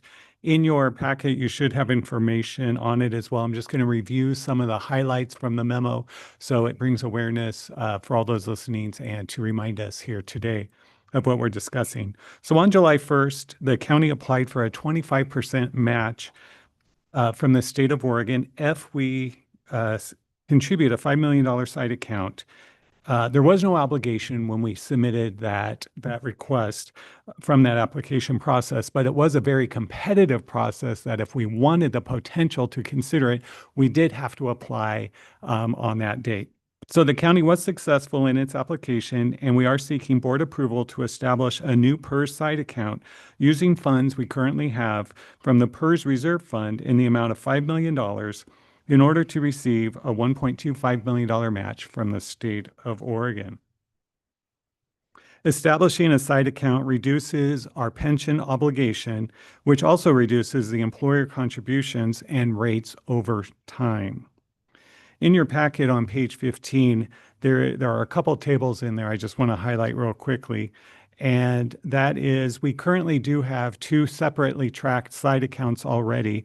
The first one was a deposit from on May 28th, 2004, which we deposited $6.7 million. Since that time, and this information I'm presenting is as of December 2023, which is the latest information PERS has available. It's always delayed. We're expecting more information soon. Always delayed? I mean, yes, yeah. we're almost into 26. Exactly. No, I mean, doesn't that make, I mean, we saw what the returns were. We saw they paid $1 million to someone to get advice and then they didn't use their advice. So yeah, I guess I'm not surprised that they're delayed. This is the most current information that's posted on their website. We will expect as of 24, even though we're in 25, will be posted soon, but we'll update these numbers as they come in. But as of the latest information available, based on our depositing $6.7 million in 2004, since that time, we have earned $8.8 million in interest, and we have received $12.9 million in rate relief as a result of that site account. As of 2023, we had $2.6 million left in the account. This site account will expire on December 31st, 2027, which means once this expires, our PERS rates, all things considered equal, will go up because this site account is ending as of that date. The second site account that's established on May 29, 2020, was the $16.2 million deposit. That is made up of $13 million of the county's funds that we contributed, and then the state, we did a site account and received the match from the employer incentive fund of $3.2 million, so the total contribution was $16.2. So since that time, we have earned $6.1 million in interest and have had rate relief of $5.6 million, which means our PERS employer rates that we have to send to the state of Oregon is lower by $5.6 million as a result of the sign account. And as of 2023, the balance was $16.7 million. So again, even with from 2020 to 23, even though we received rate relief of $5.6 million, our balance in the account is still higher than what the initial contribution was. And again, the county's contribution was $13 million, and in the account, it's 16.7 as of 23. And at that time, we actually could have put up to 20 million, but I don't know, we came up with 13. That's right. Yeah. Yep, that was a board direction, and so staff followed that as well. So finally, Robert, can I yes, just ask one question? When you said that so if I'm tracking correctly so far, the two side accounts that we've set up, the performance has been pretty good, in terms of the returns. You said the first account is actually going to expire. Is there a remaining balance in that at that expiration point? And if so, then what happens to that? Thank you for the question, Commissioner Chang. A couple items is the amount that you put in there into a per site account. Typically, you receive a credit over a 20-year period. During that time, you earn interest on the amount that is held by PERS. And so it can earn interest, but it also is used to calculate of the remaining years, how much of your credit should be. So in 20 years, the amount you put in, they divide it over 20 years and say you should receive, in this case, currently in the current biennium, we're receiving a 0.50% off of our PERS rates. So 0.5% off our PERS rates. But every year they recalculate it. So it is 20 years. So when we're 5 years into it, whatever balance is in there, they amortize that balance over 15 years because that's what's remaining. And so your rate, the prior biennium, it was 0.76%. So it's 0.75%. So as you get closer every year, every biennium, and they reamortize the balance remaining. So your percent savings changes by year, but it will end and will receive all the benefit of the funds throughout that period. So it's kind of calculated to land at zero after that Correct. period of time. Yes, So you're drawing down a certain amount as you go. each biennium. Okay. And the second PERS account, it's just we still have more than we originally put in because it's performed well. Right. And that account, we're receiving a 1.5% reduction in our PERS rates because of having that side account as currently. But again, every year and every biennium, they'll recalculate it, reamortize it. So that will end, again, the date is December 31st, 2035. So our percent savings each year may vary based on the performance of the fund as well. Right. Right. Of the, And sorry, one last comment on the first side account. Since 2004, the average earning rate has been 8.28%. So it may fluctuate by year. Some years, and there were a couple of years I had a loss, but then there were other years, obviously the majority of years, had great gains. And so on average, since 2004 to 2023, it was 8.28% earnings rate. And so these side accounts, they're being managed by the PERS program. Are we, I mean, my impression is that PERS itself, the funds in PERS itself, we've had so-so performance in some of the recent years. Are these side accounts basically invested differently than primary PERS funds are invested, or they're also invested in the Oregon short-term fund. So we would realize those earnings rates as well. And yeah, the current year was lower. And we discussed a little bit about that here before, lower than their traditional history. And that's why it was important for me to go back to look at what was our earnings interest rate on our side account since 2004. And the rates have been 8.28% on average, which is better than what the county's investment rate on our investments would. That was my other question. Yes, if we had just held the money and invested it in various ways, that we do, would we have done better? Which, still, like the matching funds are an additional reason to consider doing a side account, besides the rate of return. But knowing that, the history is better returns than we've gotten on our investments, and we get a match, those are two compelling arguments for doing another side account. And Commissioner Chang, I had actually calculated if we had invested that 13 million, if we didn't give it to the PERS side account and invested it in our own investments, it would have earned about 1.5 million instead of that 6 million that's reflected. Wow. Okay. That's a very substantial difference. And when counties and cities, municipalities are considering whether to establish a side account with cash that you currently have, and that's one of the criteria for this current match, is if you are receiving a match or not. And in this case, since we are receiving a 25% match from the state, if the board approves it, it does offset the risk that earnings could go down, which earnings, right? There are some years where we do have a loss in earnings because it's based on the Oregon short-term fund. But there are years where it's much higher. So the risk is almost alleviated because of the match from the state. But our past experience has been, obviously, we've received way more than the initial investment and the match from the state we have received. Thank you. So one final comment. So the projection estimated for the new side account of $6.2 million, again, $5 million from the county, $1.25 million from the state, will receive a credit of 0.39%, so about 40 basis points over a 20-year period, with an estimated savings of $10.3 million. So what's the status of the PERS reserve currently? We have slightly over $5 million right now in the account, and that's why we came up with that $5 million. That's a really good idea then, isn't it? So we have, and it said it has to be cash, so, and then that match is so significant. How can you get an immediate match? So that makes the difference. When that PERS reserve was created way back in the day, I mean, there was a point in time where that tier 1 7% commitment was maybe showing itself that the future being have to pay it 20 and 30 years later was going to really be challenging.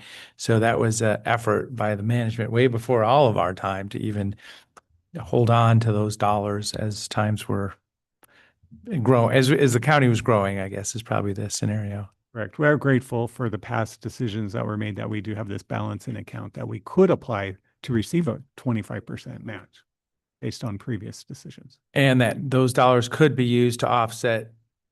I mean, we're basically writing the full check now, but they could have been used to just offset payroll costs annually from internal costs too, the true PERS overhead for each employee.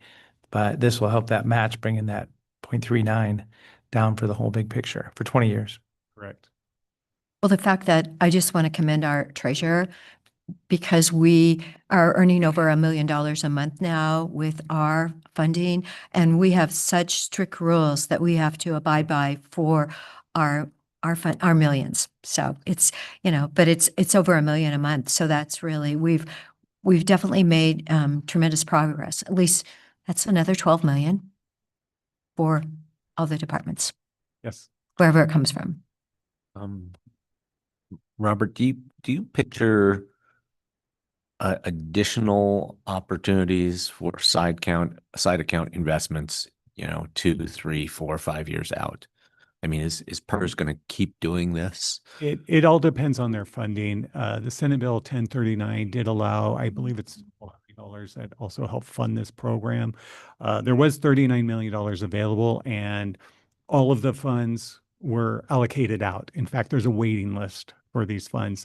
It was, I think it was a couple of years since the last time they opened this up. So it all depends on the funding mechanisms, but also based on some of the funding challenges at the state. There's no guarantee this will come up again, but that it is in place. If there are funds available, we could apply again if we had funds. Right. Yeah. No, I'm not saying that we should hold our money to try again later.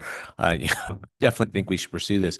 I'm thinking, so my next question was, the mechanisms we use to build this PERS reserve on our end. I mean, we're not putting any money into that PERS reserve at this point, are we? We're not rebuilding the PERS reserve. There's no longer charges to the departments to fill or build up that reserve. It's been static. We haven't used it. And the purpose was we were holding on to it if we did want to use it internally, as opposed to sending it to the state of establishing a PERS side account. But with the match, if that's what is approved, it made sense to apply for that, and it would help offset our rates over the 20-year period, which would be a benefit. Because as of, I believe it's 2035, that's when we're finally, we hope all things considered, right, we'll reach the max, and then the PERS rates will start coming down based on the changes with OPSRP and the tier 2. So this is to get us through that hurdle, but we will receive credit over that 20-year period. Well, it's good to understand. So 2035 is kind of the peak as calculated right now, which is 10 years. And this is a 20-year account. And then we have these other two. So yeah, but we'll have after 27, we'll have these two accounts in play during those peak years. Yes. Not to complicate this and the rest of the story all day. Yeah, I know. And there's also a transition liability credit that we receive that will also be going away. And that's when Oregon employers join the Oregon Short-Term Investment Group, the group of PERS.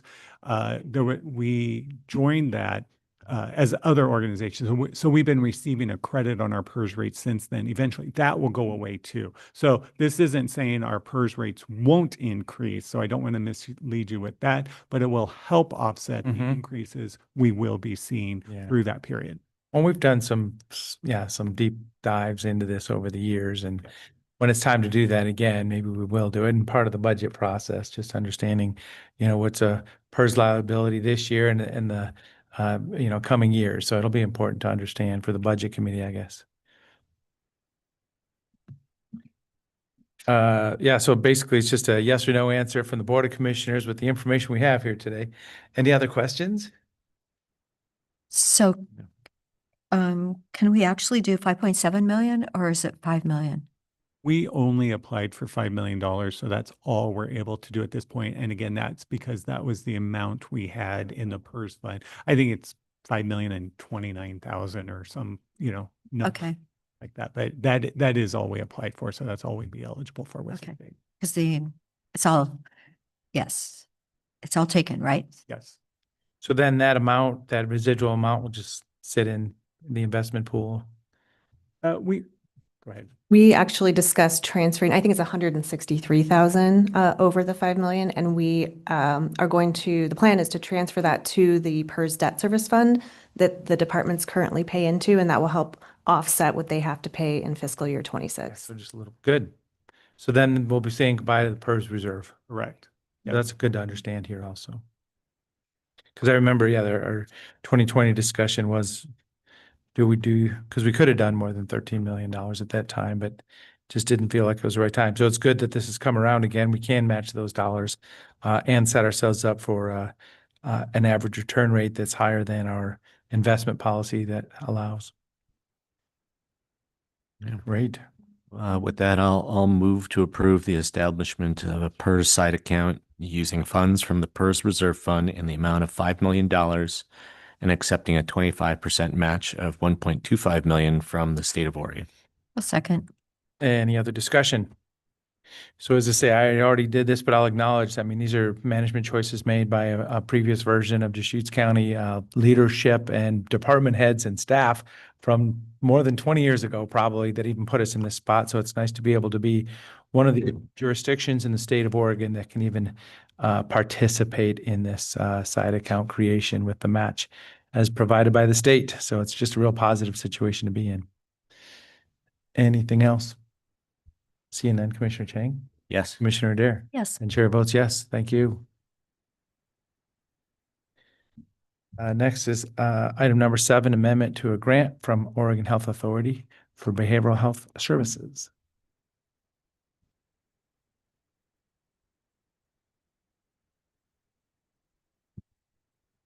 Good morning again, Commissioners. Holly Harris, Interim Health Director. Good morning, Business Manager. Okay, well, we are here today to request board approval of chair signature on document 2025-768, which is the Oregon Health Authority Amendment for Behavioral Health Services through December 31st, 2025. So I thought I would give just a little bit of background. Commissioner DeBonne, sorry, this will be a little bit of repeat from our Behavioral Health Advisory Board, but not nearly as long. No problem. Okay. Let the world know. Yeah, I just thought it'd be good to provide some context as to why we're doing an amendment. So as you know, we have been negotiating with the Oregon Health Authority on our county financial assistance agreement for several years now. So the goal of that negotiation was really to increase flexibility of funds to focus on 6 core service areas versus the 30+ areas that we had previously been beholden to. So as of right in the middle of these negotiations, we have managed to get our contract down from 225 pages to 88 pages. So that's good. Making it make more sense, reducing it down to these core service areas, and really base the funding and the services on a local plan that's developed by the Community Mental Health Program in conjunction with many partners and you all. So the original timeline for this new agreement was supposed to be July 1. And as you know, there were some issues with the agreement kind of at the 11th hour.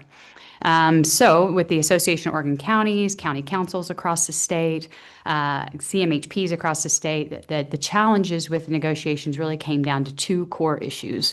And that was the removal of the language of subject to availability of funds as it related specifically to 4 populations: the aid and assist population, the PSRB, Psychiatric Security Review Board population, which is our guilty except for insanity, our crisis population, as well as our civil commitment population. So that language specifically was removed for those. And the problem with that is that we already know that those four priority populations are underfunded. So and then the second issue is that they prioritize those four populations over everything else in the contract as well. So by removing the subject to availability funds and prioritizing those four populations, it essentially would require for communities that didn't have enough funding for those populations to take funding from elsewhere in the system and fund those core service areas. So in theory, it could require that we not have any preventative upstream services and primarily focus all of our funding on these sort of most high acuity priority populations. So that was a challenge. County councils rightly had a concern about that, as did AOC. So instead of folks not signing the contract, it was agreed that a 6-month extension to our existing contract would take place to allow us to continue to negotiate and also allow us to work on this local plan, submit it prior to the new contract coming out to see if this theory actually plays out. So it's kind of I keep calling it a trust building exercise. Will our local plan in fact get approved? Will we be forced to take funding from other areas to fund these other services, or are we going to be able to sort of make all of this work in a more reasonable way? So the amendment before you is that amendment to our existing contract. So that amendment will go to December 31st, 2025. The CMHP is actively working on our local plan, which the draft is due October 1st. So it's about a 33-page document at this point. It's a robust process. And then we will get feedback from OHA on whether or not what they're seeing with that. And then the final draft is due in December. And so we will come to you all before December, obviously, to get your feedback, give you a highlights of the local plan and what we put in there. And ask for any input you might have to it as well, and share that document with you prior. We are going to be working with the Behavioral Health Advisory Board, as well as the LPSC, Local Public Safety Coordinating Council. Those are a couple of required entities that need to help participate in the development of the local plan. So there's some other technical issues with the contract, but the two main ones were really those two issues that I just described. I don't know what's going to happen in January. I don't have a crystal ball. I don't know how the local plan's going to go. So we're kind of we're just going to see. We're going to work the process. We're going to do what's asked, and then I'm going to hope for the best that this all works out and that come January we're all ready to sign the contract. But again, there'll be lots more conversations with AOC, county councils, and others prior to that time. But for today, we're here for the amendment.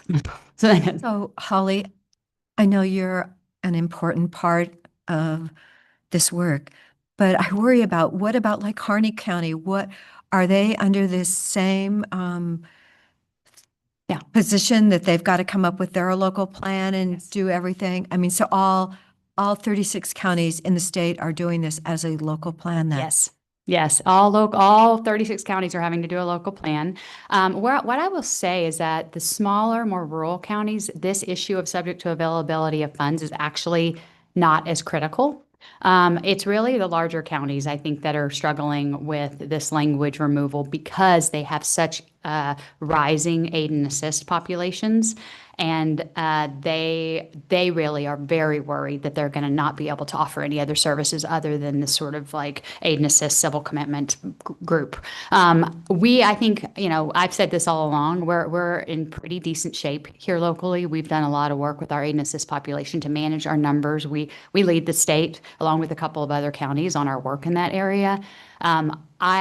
Our plan will not be reducing more upstream preventative services. We will be looking to maintain the status quo, at least with the funding we have now and the landscape we're in right now. But I worry about the issue at large because we could at some day be in the same situation as Washington or Multnomah County, where our aid and assist numbers rise so much that we don't have the funding to actually do the work and then have to make some tough decisions. So I care about the issue because I think it's, when you think about it as a system, to not have the proactive upstream services only enables this problem that we're dealing with. It only causes more people to go into these higher level care situations in the criminal justice system, civil commitment. And if we could do more upstream services better, we wouldn't see this happening. So just from a systems perspective, I have an issue with it. But I think locally we'll be okay in terms of how we approach things. That not recognizing what upstream and preventative work is worth is like the theme of the day. We were talking about it with community corrections. We were talking about it, in the behavioral health world. Holly, do you, so kind of in the way that this is playing out, politically in terms of the push and pull. So are Washington and Multnomah counties and other big counties like really at the table? Yes. Around this issue, and do you think I mean, we can make an impression on our legislators and to a limited extent the governor and the governor's office and other people, but if the majority of the people in the state of Oregon live in the Tri-County area, like that's who I would expect people in Salem to listen to a little bit more. Like, are we? I know you just said you're not sure where this lands in December, but I mean, are you hopeful that we're going to be able to wrangle out appropriate agreements that that cover our concerns, address our needs? I'm an optimist, so I am hopeful, and I believe it's all going to come down to the local plan. I mean, I hear when we talk to OHA staff, and they commit to us, they confirm to us that we're overthinking this. It's not going to play out the way that we're concerned. They don't want to see us reduce upstream services, and then you talk to DOJ and, county council, and the language in the contract doesn't align with what they're saying. And I think that's the core issue in my mind, is that there's this contract language that's pretty black and white. And then there's what people are saying, what their intent is, and the two are not aligning. And so it just involves trust, right? And that's hard when we have contracts and people change roles and you don't always know that that's going to be the intent and you have to remember Oregon Health Authority is under immense pressure right now, given that they are being held in contempt for not managing the aid and assist population at the state hospital. My personal opinion about all this is that's entirely what's driving all of this. It is that they are under enormous pressure from the courts, from DOJ, to have language in contracts that sort of absolve them in some ways of the responsibility around this and push it down to community mental health programs. So I do think some of this might be optics and sort of a way to manage their legal struggles, and how it actually plays out on the ground might be different. So that's, again, the trust exercise we're embarking on. The other piece is, this was initially intended to be a 6-year contract.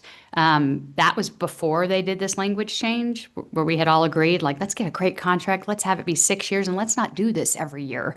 Now I think we're all like, I don't know that we're going to want to sign a 6-year contract. I think we're going to need to see how this works for the next few years. And so that'll be a conversation we have with all of you about. Yeah, I don't know. 6 years is a long time. I mean, if we sign a 6-year contract, they can't guarantee that the money is there. Right. There's so much that can happen in 6 years. I think, especially given facing, it makes me nervous. What we were just talking about with Doug, it's like, oh, we reach agreement, we have an understanding, there's a commitment, and then the next biennium, Yep. We forgot. Right. And there's another funding priority that. Yeah. So I think that will be a negotiation point that we'll be discussing with all of you and county councils and making recommendations on. That's just sort of, I've heard around the state that 6 years suddenly doesn't look quite as desirable. Perhaps not. So last week, the Behavioral Health Advisory Board met, and as this topic come up, I said, "Oh, is this the topic about availability of funds?" And Holly's like, "Yes, it is." So it was funny. I kind of knew what the next slide was going to be. But we had a good meeting. There's about a dozen people at that meeting. And so we have community members and people in the domain that are up to speed on what we're talking about here. So this is a 6-month extension to try to get us through. So get the funding rolling. Yeah, so that's just following up for our Behavioral Health Advisory Board. So, and I'll be supportive of this, but yeah, the great unknown is going to be the local plans, obviously, at this point in time.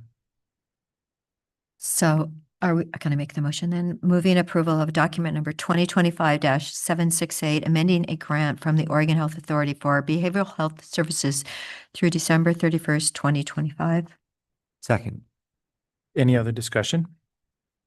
Seeing none, Commissioner Dare, Yes. Commissioner Chang, Yes. and Chair will vote yes. Thank you very much. So one other item on here, October 17th is the next Behavioral Health Advisory Board meeting, and I'll be at the Ben Venture Conference doing a EDCO thing. So just offering one of my commissioners if you might be available. So that'll be 17th of October at noon. So I just thought about that. May as well get it out there. And just so for note, the Behavioral Health Advisory Board is going to be looking to do some collaboration with the Public Health Advisory Board. So that will be part of the discussion in October if that's of any interest. And the chairs are talking already. They are, yeah. I'm at the MP Policy Board in the middle of the day on the 17th. So We'll see if we get a commissioner there. Okay. And then November is Association of Oregon Counties if there's a regularly scheduled meeting. So Okay. won't be there either. Okay. I will be there as well. So, Yeah, I know. Yeah. So it may be changed. all right. Thank you, Commissioner. Okay, thank you. Item number 8, ordinance for dark skies text amendments.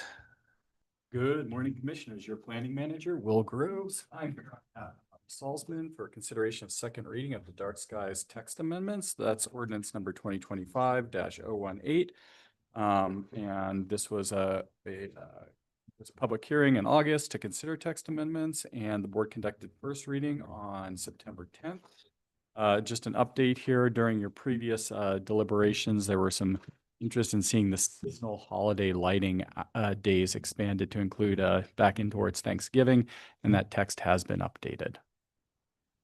Great. I'm available for any questions. And really, this is the outdoor lighting control standards update. It's just got the brand name of dark skies these days. So it's just interesting. About 5:35 this morning, I was making coffee and I look out across and sure enough, a bright light out off of my kitchen window. Thinking, oh, that's not going to be in compliant in a couple of years from now. So jumps right out at me now. your light or your neighbor's light? Neighbor's light. It was just a bright bulb in a socket that's not covered up. Any discussion or motion for a second reading? I think we've worked this item pretty thoroughly. I'm ready to make a motion if there's no other questions. Sure. I'll move approval of second reading of ordinance number 2025-018 by title only. I'll second it. Okay, moved and seconded. Any other discussion? Seeing none, Commissioner Chang, Yes. Commissioner Dare, and Chair will vote yes. So this is second reading of ordinance number 2025-018, an ordinance amending Deschutes County Code Title 15, Buildings and Construction to update outdoor lighting control standards. Is there a motion for adoption? Oh, Commissioner Chang can make it. I'll move adoption of ordinance number 2025-018. I'll second. Moved and seconded. Any other discussion? So as I say, we call it dark skies, but it's really our outdoor lighting control standards updated for the first time in many years. And there's a 3-year countdown now for some fixtures. And it'll could be a code enforcement case also. But as I say, not that hard to mitigate. It's just there'll be some action in the next few years. Seeing none, no other discussion, Commissioner Chang, Yes. Commissioner Adair. Yes. And Chair votes yes. Thank you very much. Commissioner. That's been percolating for many years, hasn't it? A lot of advocates on that one too. Definitely happy to land this one. Yep. Thank you. Thank you for your work. Item number 9, Treasury Report. I want to thank you for being flexible for Monday. I know we proposed it for Monday, and that was kind of the only things on the schedule. So that's how we came to consolidate the Wednesday meeting today. And we'll be done before noon anyways. Not a problem. Okay. So good morning, commissioners, as opposed to afternoon for the county treasurer. Thanks for allowing me to present the August Treasurer's Report. As I usually do, I'll provide a few minutes of kind of high-level overview of economic conditions, things that we need to kind of keep our eyes on. And there's quite a few of them right now. So without further ado, A question for you.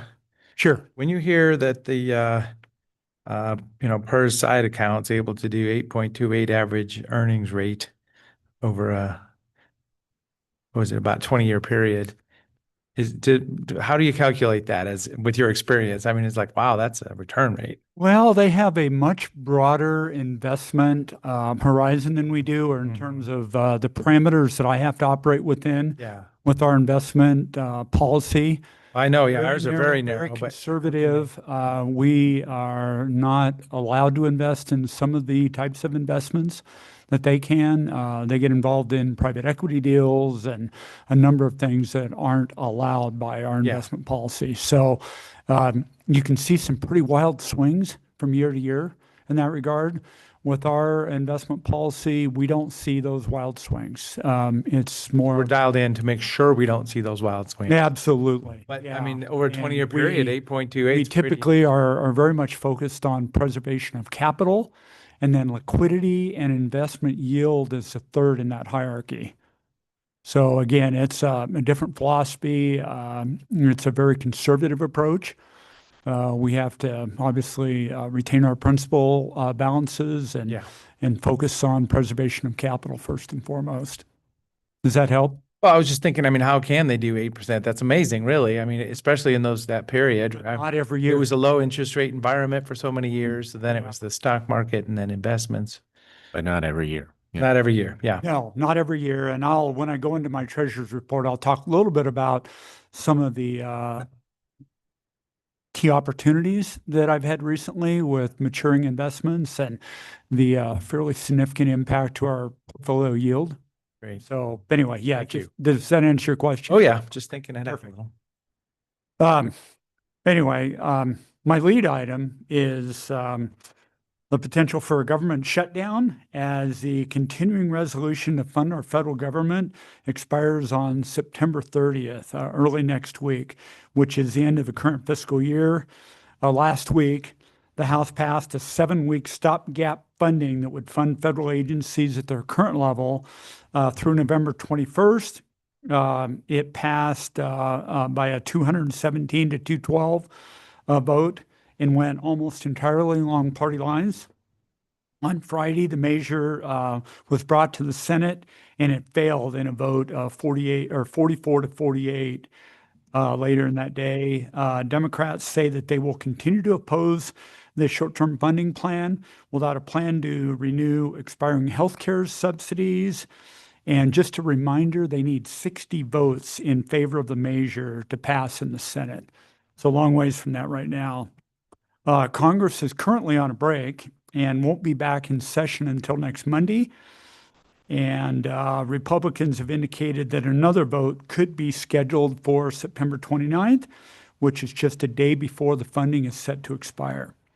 The annual funding debate covers only about 1/4 of the federal government's $7 trillion budget, which also includes mandatory programs such as Social Security, Medicare, as well as payments on the nation's $37.5 trillion debt. It was reported just yesterday that President Trump canceled a possible meeting with top congressional Democrats before the impending government shutdown. Each party seems to insist that the other will own the effects of a potential shutdown and shoulder the blame from the voters. And this would be, just historically, this would be the 15th partial shutdown since 1981 if it does happen. And it currently doesn't appear that we have an exit ramp that's available to us right now. As a reminder, non-essential government employees will be furloughed until funding is passed, and what they view as essential workers include active duty military, federal law enforcement, homeland security, transportation, among other areas. So More to come there. Certainly an area that I think we all need to be paying very close attention to over the next few days. Also, last week, and this was widely expected, the Federal Reserve reduced its key overnight borrowing rate by 25 basis points. That happened on Wednesday, and this was following a string of 5 consecutive Fed meetings with no change in the rate. So this was a departure from what we'd seen previously.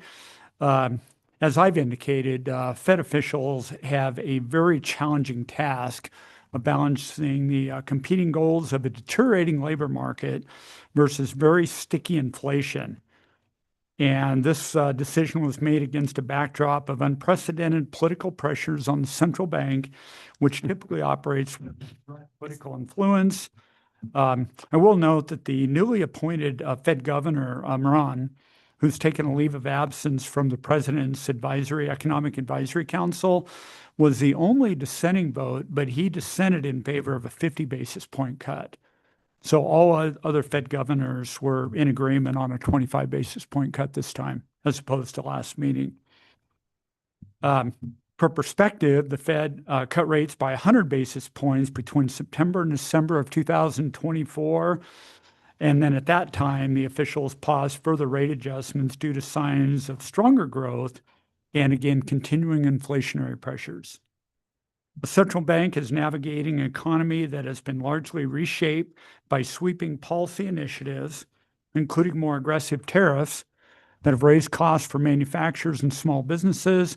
The full effect on consumer prices remain unclear as companies are managing supply chains right now, very apparent, and also pricing strategies. So we haven't seen the full impact of tariffs actually being passed on to the consumer yet. It is also felt that current immigration policies may be contributing to slower pace of job gains by reducing the labor force growth. Financial markets are now forecasting 50 basis points in additional cuts during the latter part of 2025. Upcoming Fed meetings are scheduled in October and December of 2025.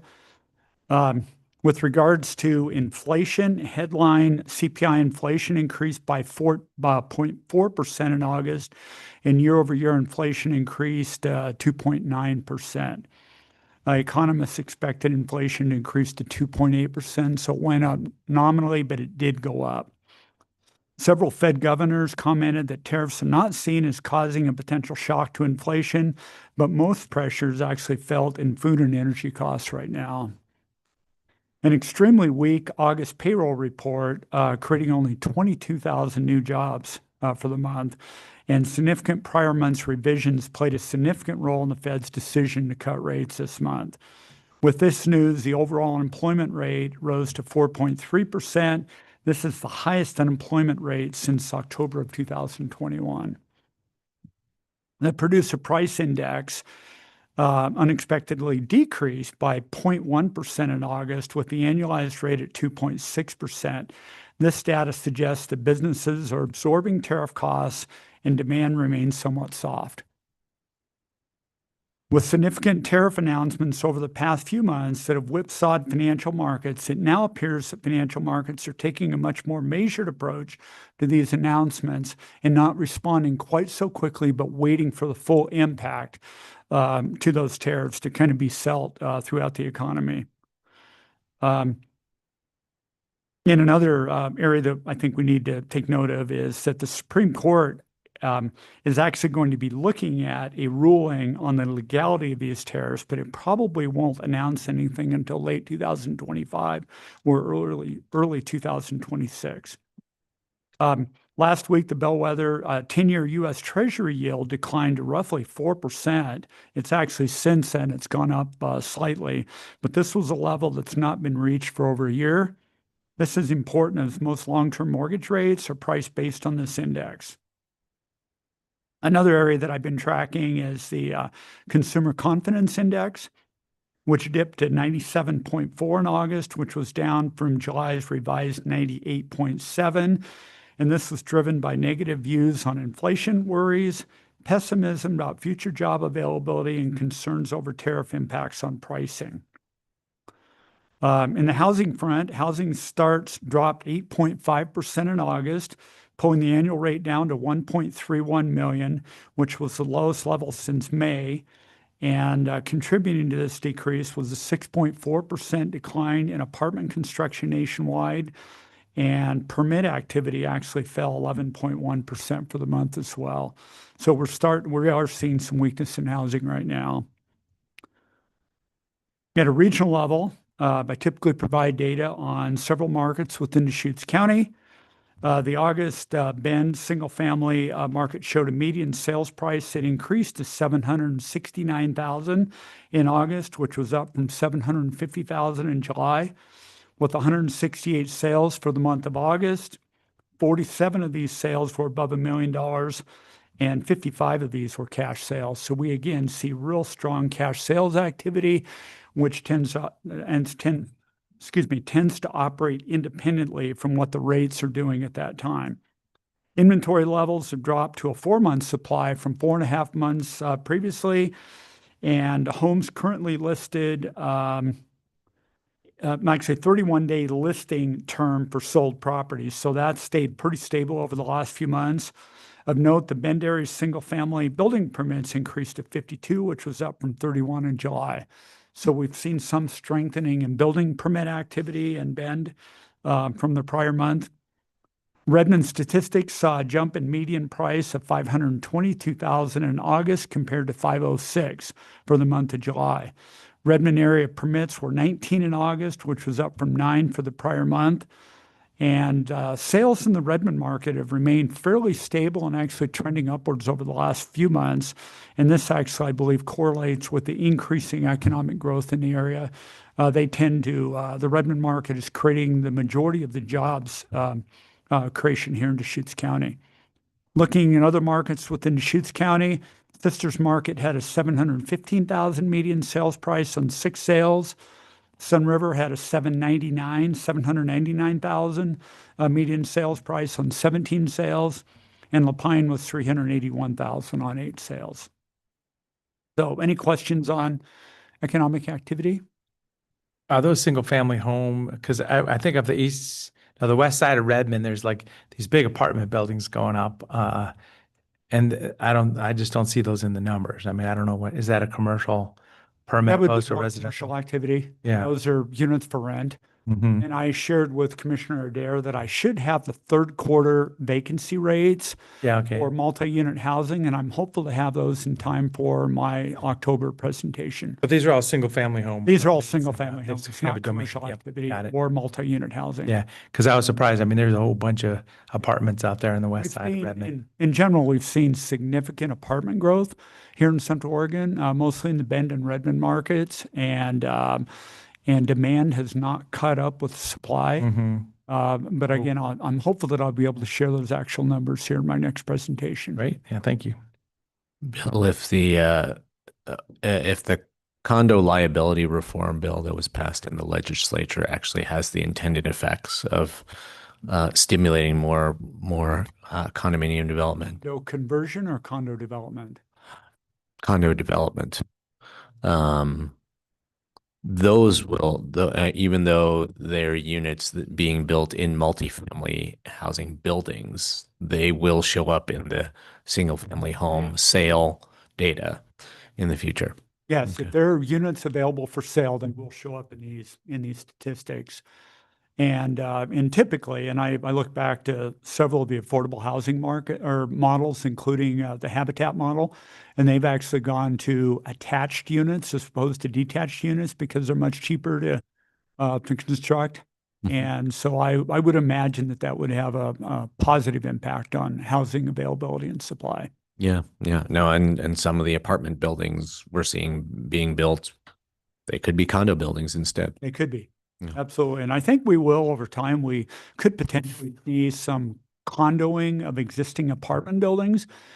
And that is possible to go back and kind of reconfigure a building that was originally built for rental housing, Mhm. but to convert it to condos and actually make those units available for sale. Interesting. So maybe some opportunities in that area. Wouldn't that be an interesting domain to learn about? But that's not finances as much as who's building what. So Actually building a a business downstairs, right on the main Dragon Sisters, with condos above, next to Dixie. So on that, it used to be a grassy field. So I was really amazed to see that the other day. Yeah, I really do believe it's the future of affordable housing. It's got to be one of the legs that we focus on. Maximize the utilization of that land base. So kind of to return to the treasurer's report, I mean, this is a concerning economic moment. Inflation rising again, hiring slowing or going down, tariff uncertainty, government shutdown. I know, you know, as our treasurer, like where you can put our money and how you invest our money is fairly constrained. But I mean, if there's, I mean, these are very dark economic indicators, you know, about, you know, like about I'm not feeling very optimistic right now about the next 6 months or a year. How does that adjust the way that you think about where you're putting our money? I think it's a good question. What I typically do is I focus on maintaining adequate redemptions or maturing investments to fill out basically a 3-year maturity ladder.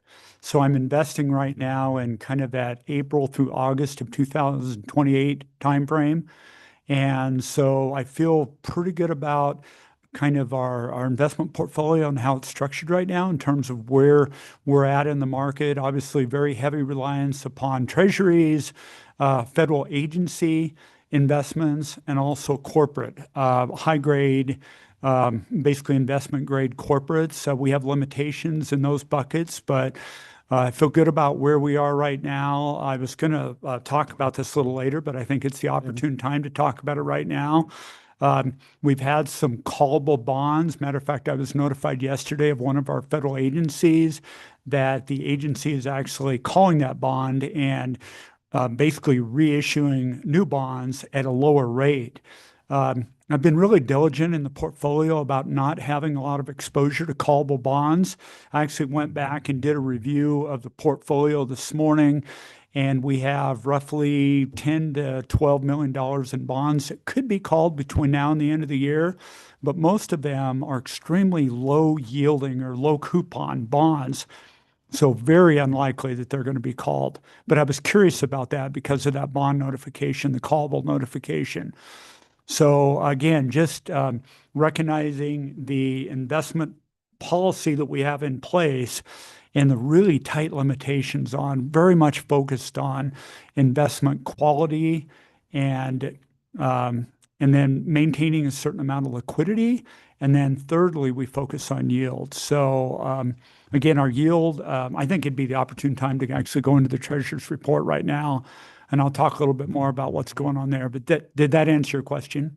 Yep, that was helpful. Thank you. Okay, good. So for the month of August, the portfolio balance was $302 million at month end, which was a decrease of $4 million from July. And this decline was primarily due to ongoing construction and typical funding needs during the month. So really nothing out of the ordinary there. Net investment earnings were slightly over $1,023,000 for the month, which was $7,000 lower than last month. So basically flat from month to month, but $212,000 higher than a year ago. And we are starting to see the impact of overall reductions in our portfolio balance, which translates into the earnings that we're generating off of that portfolio on a monthly basis. All portfolio category balances are well within policy guidelines. As I talked a little bit about previously, the LGIP rate has remained constant at 4.6% for the month. And this has been flat since last spring. And the FIB rate has remained at 4.25% as well. So short-term liquidity that we're basically housing in the LGIP fund and also the First Interstate Bank accounts have actually generated fairly solid returns over the past several months. Overall portfolio yields experienced a significant jump in August to a 4.22% for the month, which was up 21 basis points over last month. And during the month, I was able to reinvest 14 million in extremely low yielding redemptions. These were all sub 1% yield into roughly 3.6 to 3.7% yields. So I basically pushed those investment maturities out about 3 years from when they matured. And there was a total of 18 million that came due during the month, which was 6% of the portfolio at an extremely low yielding rate. And these have been redeployed to significantly higher yielding investments. The 5-year maturity distribution schedule reflects these recent investments made and basically through from April to August of 2028, as I indicated previously. And with the recent investment activity, the portfolio now has a weighted term to maturity of 1.11 years, with maximum maturity standing at roughly 3 years right now. So basically, as maturity investments come due and those funds become basically available for investment, I'm basically rolling those out about 3 years to kind of keep that bond ladder going. Is the primary focus right now. I talked a little bit about the callable bonds. And we have, again, I feel to be very limited exposure in the portfolio right now to future calls between now and the end of the year. Might potentially be 1 or 2, but I really don't see it because of those low coupons. So I feel really good about where the portfolio is positioned right now. Yields have been steadily climbing. I feel that we might be potentially plateauing right now because of new investment opportunities below 4% for 3-year investments. So just be prepared for that. But I feel good about where we are right now. Any questions on any of that? No, very good. Okay. One more up. I appreciate the comments. And thank you. Obviously, it's an area that we want to continue to be focused on, but our portfolio, in my mind, is in progression. We're getting over $1 million a month. That's excellent. Thank you so much. Thank you. Who would have thought? Item number 10, finance report for August 2025. Second month of the fiscal year. That's right. Good morning, commissioners. For the record, Robert Tintel, Chief Financial Officer. Yep, we are talking about August 31st, 2025, financials through that second period of the fiscal year. Again, so there's not a lot of trends that we'll be talking about today, but I'll just be highlighting some other items that we'll be discussing. One of the revenue points, just following up on the previous conversation as well, it is great we're doing $1 million in revenue on our interest revenue. Just a reminder that that's also a result of money and cash that we've had on hand as a result of the $20 million bond from the courthouse, $15 million, the state contribution we're holding on to, LACTIV funds, $4.6 million in there, and the $5 million PERS reserve. As we are spending down that money and now with submitting the PERS reserve, that number, don't be surprised if you start seeing the number come down. It's just a result of our cash balances coming down as we spend on the courthouse as well. In addition to, as Treasurer Bill mentioned, that interest rates will also be going down, and we will likely see a decrease in the LGIP rate at some point. It will lag market rates, but it will come eventually, we'll expect. So I just wanted to point that as well, because as it affects our financials, I just we notice that revenue. And I did see our treasurer, who was Senator Steiner, who did award us the $15 million for the courthouse. I saw her at the roundup. She was there, and thanked her again for that and how, important that was to our project. So she said relationships matter. Absolutely. That was great. And the great thing with that, they provided the money up front. Talk about getting money out the door. Right. We got the money up front. Isn't that amazing? Earn interest on it, and facilities been able to use that interest towards the project as well. So it worked out well. Well, I'll have to tell her that next time I see her. Yeah. Well, so then the portfolio balance, I always think of it as kind of this stair-step sawtooth thing that's generally been just stepping up over the years. But it may look like there's a little drop in it, especially with the PERS reserve commitment and letting those dollars go to the capital projects, which we intend on doing. But that'll be the first time we'll see it kind of not step up maybe in a long time. And natural growth. I mean, it may offset it as well. So, so you have your financials in front of you. I'll move to page 72 in your packet, the position control summary. And we're only the second month in. I do want to point out that 911, they're back up to 5 vacancies as of the month of August. And that's usually one that we highlight and notice there. I did look back last fiscal year, and it was only in February of 2025 where there was just one FTE vacancy reported that month in the fund. Otherwise, they're typically run between 4 and 7 in that area.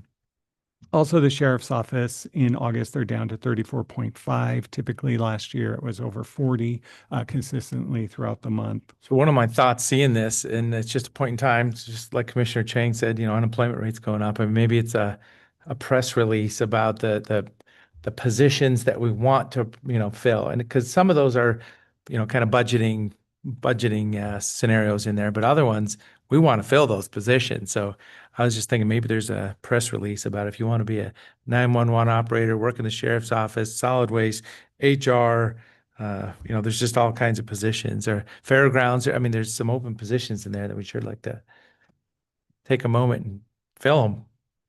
And health services did have additional 5. I was to say all through it. Yeah. And the difference between last month and this month, we did add 1 FTE, and that was the ISF, Internal Service Fund, IT, and for an application system analyst 3. That was a limited duration position that the board approved. So next, page 73, the total personnel and overtime report. Early in the year, all overtime is under budget, under the annual budget amount there. Just a few highlights. I won't go through a lot of the funds overall, again, just because we're early in the year. And most of these funds, their projections are still real close to what their budget is, if any change at all. So the general fund, page 78 in your packet, Fund 001.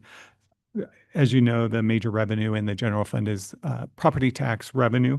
So just a heads up that obviously the tax office is gearing up for mailing out our tax statements. I won't meet before we mail them out, but we are required to mail out tax statements by October 25th. So we're gearing up for that. And the assessor's office will certify the tax roll by mid-October. So both departments are getting ready for the busy season in that regards. And then we'll start seeing in the end of October, our tax revenue start coming in, obviously with the majority coming in November.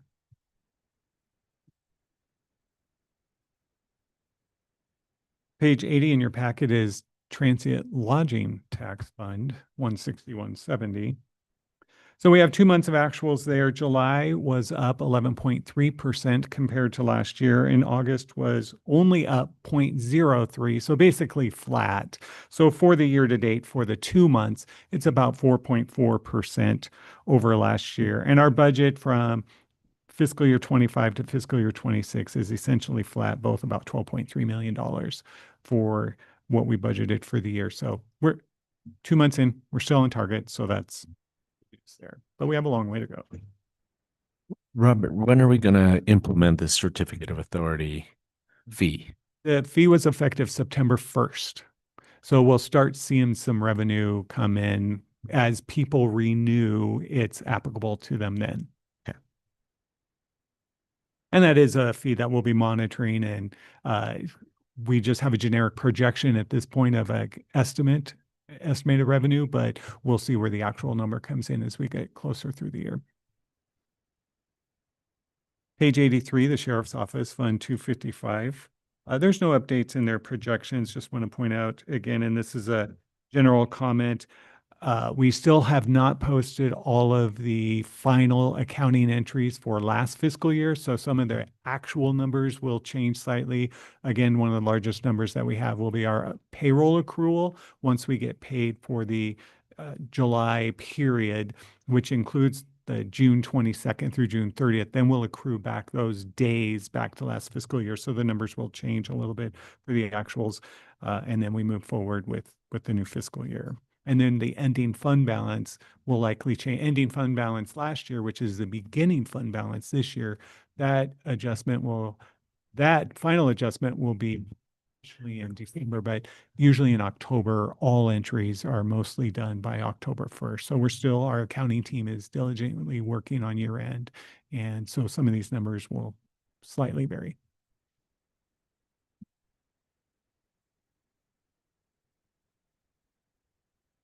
As we move to Health Services Behavioral Fund, page 86, this isn't a change from last month, but again, just pointing out between page 86 in your packet and 87, both behavioral health and public health, the biggest change in their funds is just the revenue estimates on their budget for the state grants, just because there's a lot of unknowns, and as even talked about this morning, working with OHA and trying to get determine the amounts for fiscal year 25 state grant carryovers and the 26 awards. So that'll be ongoing. And then what is the balance for their fund? Oh, I didn't look that up this month. Okay, I thought maybe there was an email or something on it, but you didn't. Okay. I'll send that out. Will you send it to us? Typically, I do report on that and I neglected it. Okay, thank you. That number.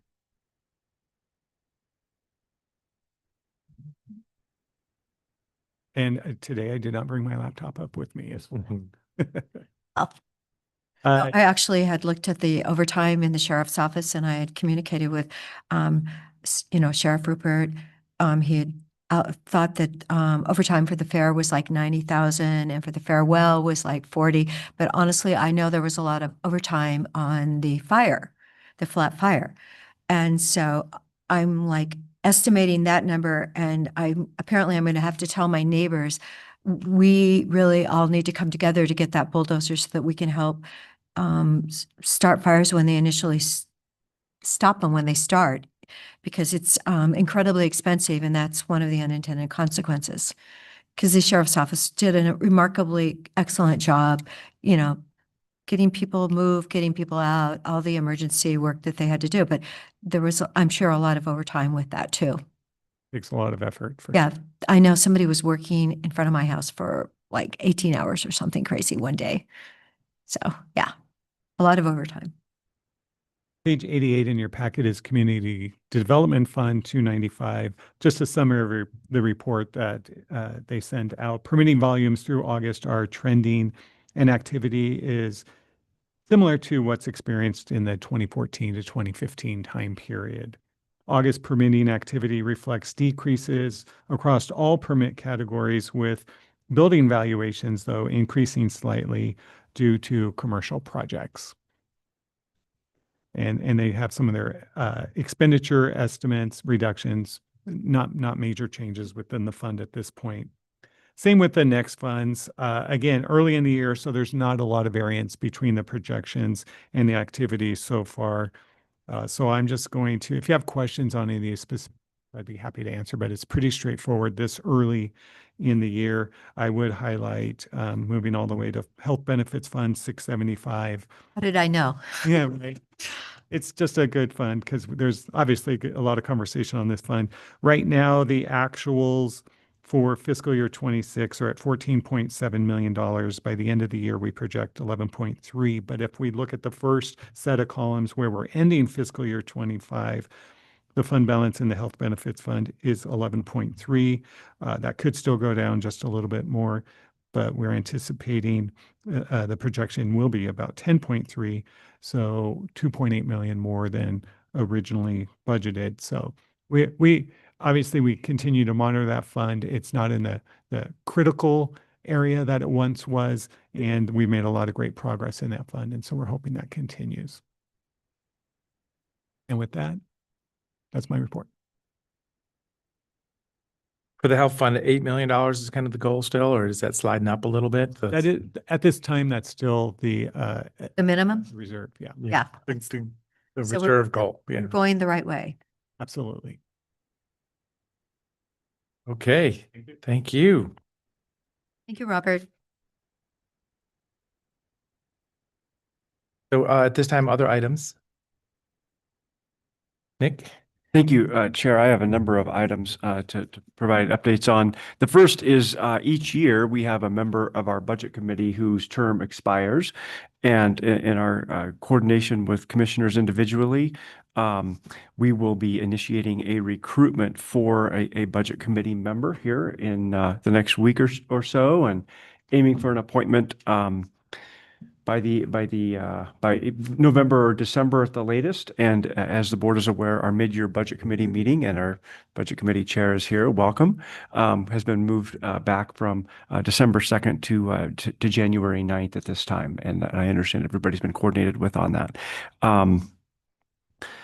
Any other updates on? Just for us to acknowledge the fact that we're going to do an open recruitment for anybody that's interested, I guess, that's where we're at. Exactly. Yep.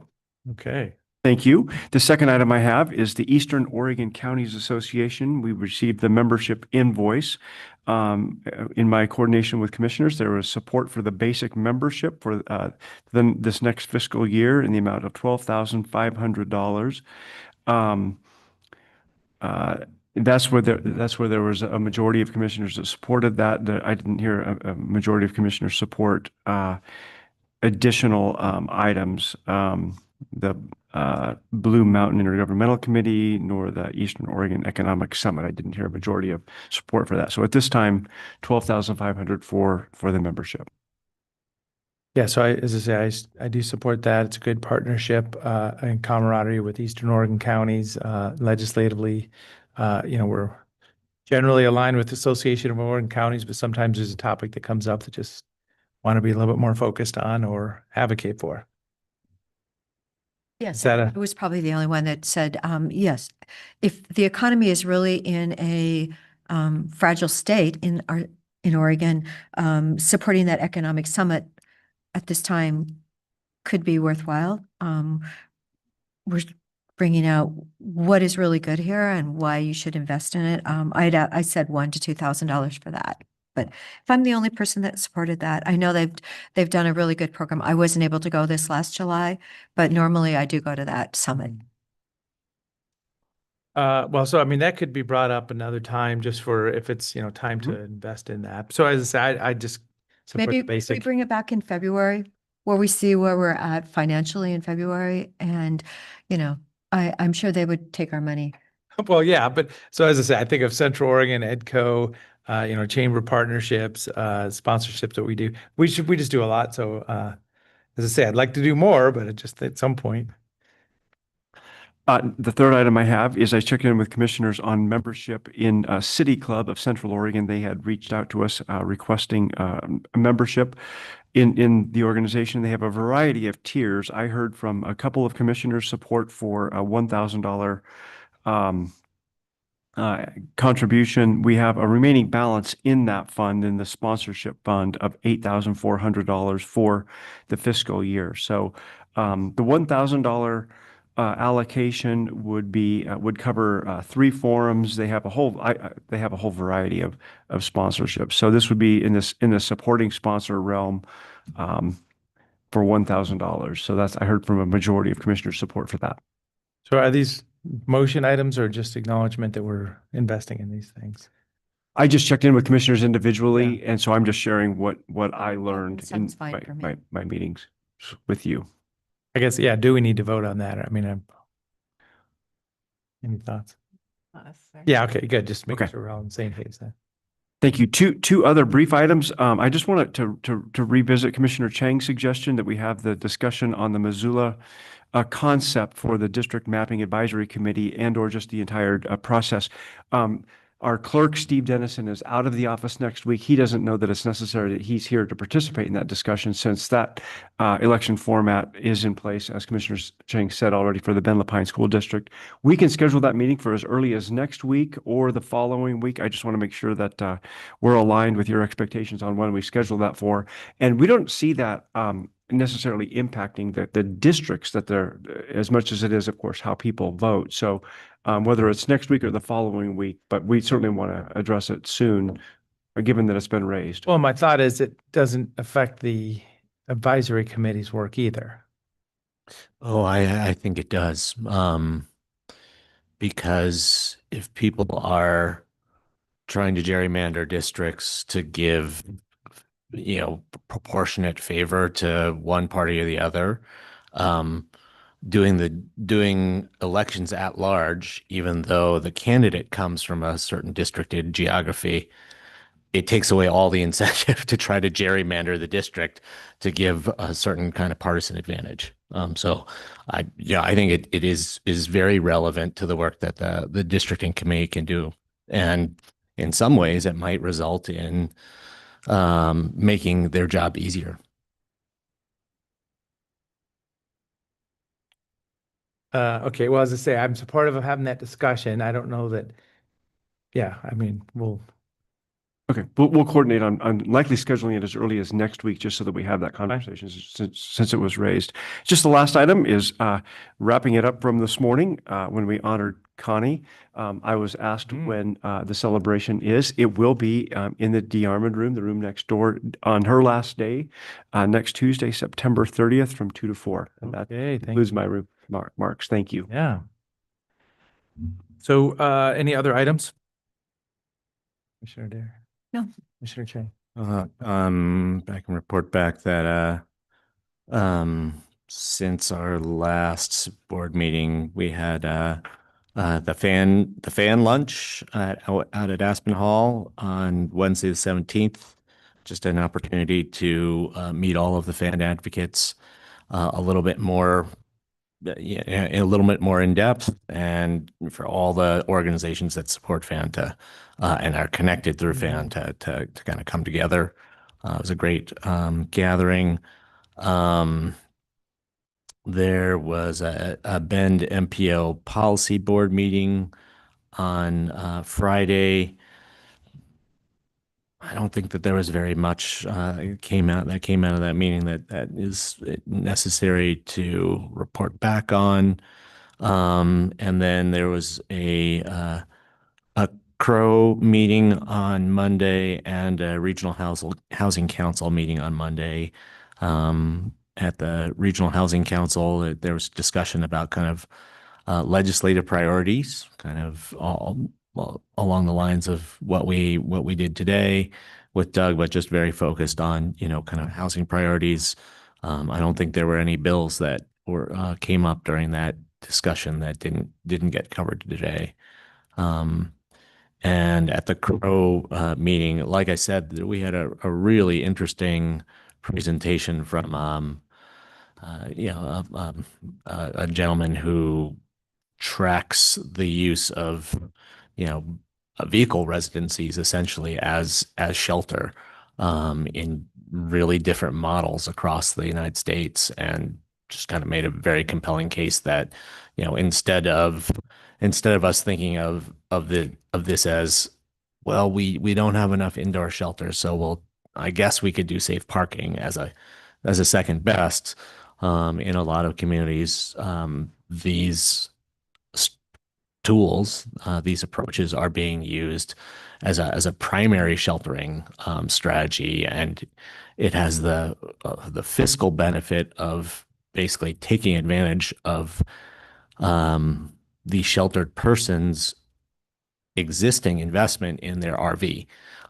So you're not having to build them a building. They're sort of like a co-investor in that shelter facility in that way. And as a result, if you're just doing some grading and providing access to water, maybe power, wastewater and waste, it's a much more cost-effective way of sheltering people than building from scratch a new shelter building, or doing a major remodel of an old hotel or something like that. So I think that actually has some real implications to our managed camp initiative that we're working on in Redmond, and then also to kind of what comes after the temporary safe stay area in the Bend area. Great. So last Thursday, as I was able to get a few folks together talking about possible public-private partnership for Core 3. So I just want my fellow commissioners just to hear those words at this point. Nothing's on paper, nothing's happening specifically other than starting a discussion. So at some point, there may be an opportunity for somebody that wants to partner up out at Core 3. And it's the skills pad and speed track opportunity. So motorsports is the folks that are looking at it. But that'll come around is all I'm saying. And then, as I say, I did attend the Behavioral Health Advisory Board last Friday. And we kind of covered the whole thing because that was the topic that was at that meeting. Yeah, I think that was it for big things last week.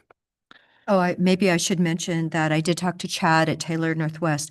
Apparently, the managed camp idea was supposedly almost $1 million, and Taylor Northwest bid came in at $324,000 less than that. So, but unfortunately, I believe, what is it, 140,000 more than we expected it to be. So we've got a little bit of funding there between Bend and the county that we're gonna, or no, actually Redmond and us. What are we gonna do? How are we gonna meet that? Maybe we should ask Ben to help pay for it. Yeah, we should, because yes, it's always, everyone needs to pay their fair share. So yeah, it'll be brought back up. Remember, I mean, I'm a little bit even more less comfortable with that situation because whose camp is it? Whose managed camp is it? Is it Redmond's? Is it Deschutes County's? Whose managed camp are we building? We're collaborating and working together. We've been working together. And if nobody owns it, who's going to take responsibility for it? That's my point. It's us, but that's not a good way for management. That's all I'm pointing out. I think we work together really well. Yeah, but we're both going to kind of challenge each other to pay for it, and then still it's nobody's. We can share. Yeah. Sharing works well. Yeah, this could have been set up thinking about who was going to be the operator long term on the front end. Unfortunately, we didn't do that. We're figuring it out on the tail end. Yeah. We being the county and the city. Yeah, so just pointing that out. So magic happens here as part of the equation, it looks like for me. Well, okay. I can recommend M Perfectly and what a fabulous job Ashley does and her program does. And because she does such a good job, she has such a hard time finding funding. So some of the programs that work really well, such as safe parking, it's taken a couple years for safe parking to be recognized. And thank you to those people in the community that do support Ashley's work. And Nick can give you a report back on the status of the request for proposals or solicitation that we're going to do for an operator.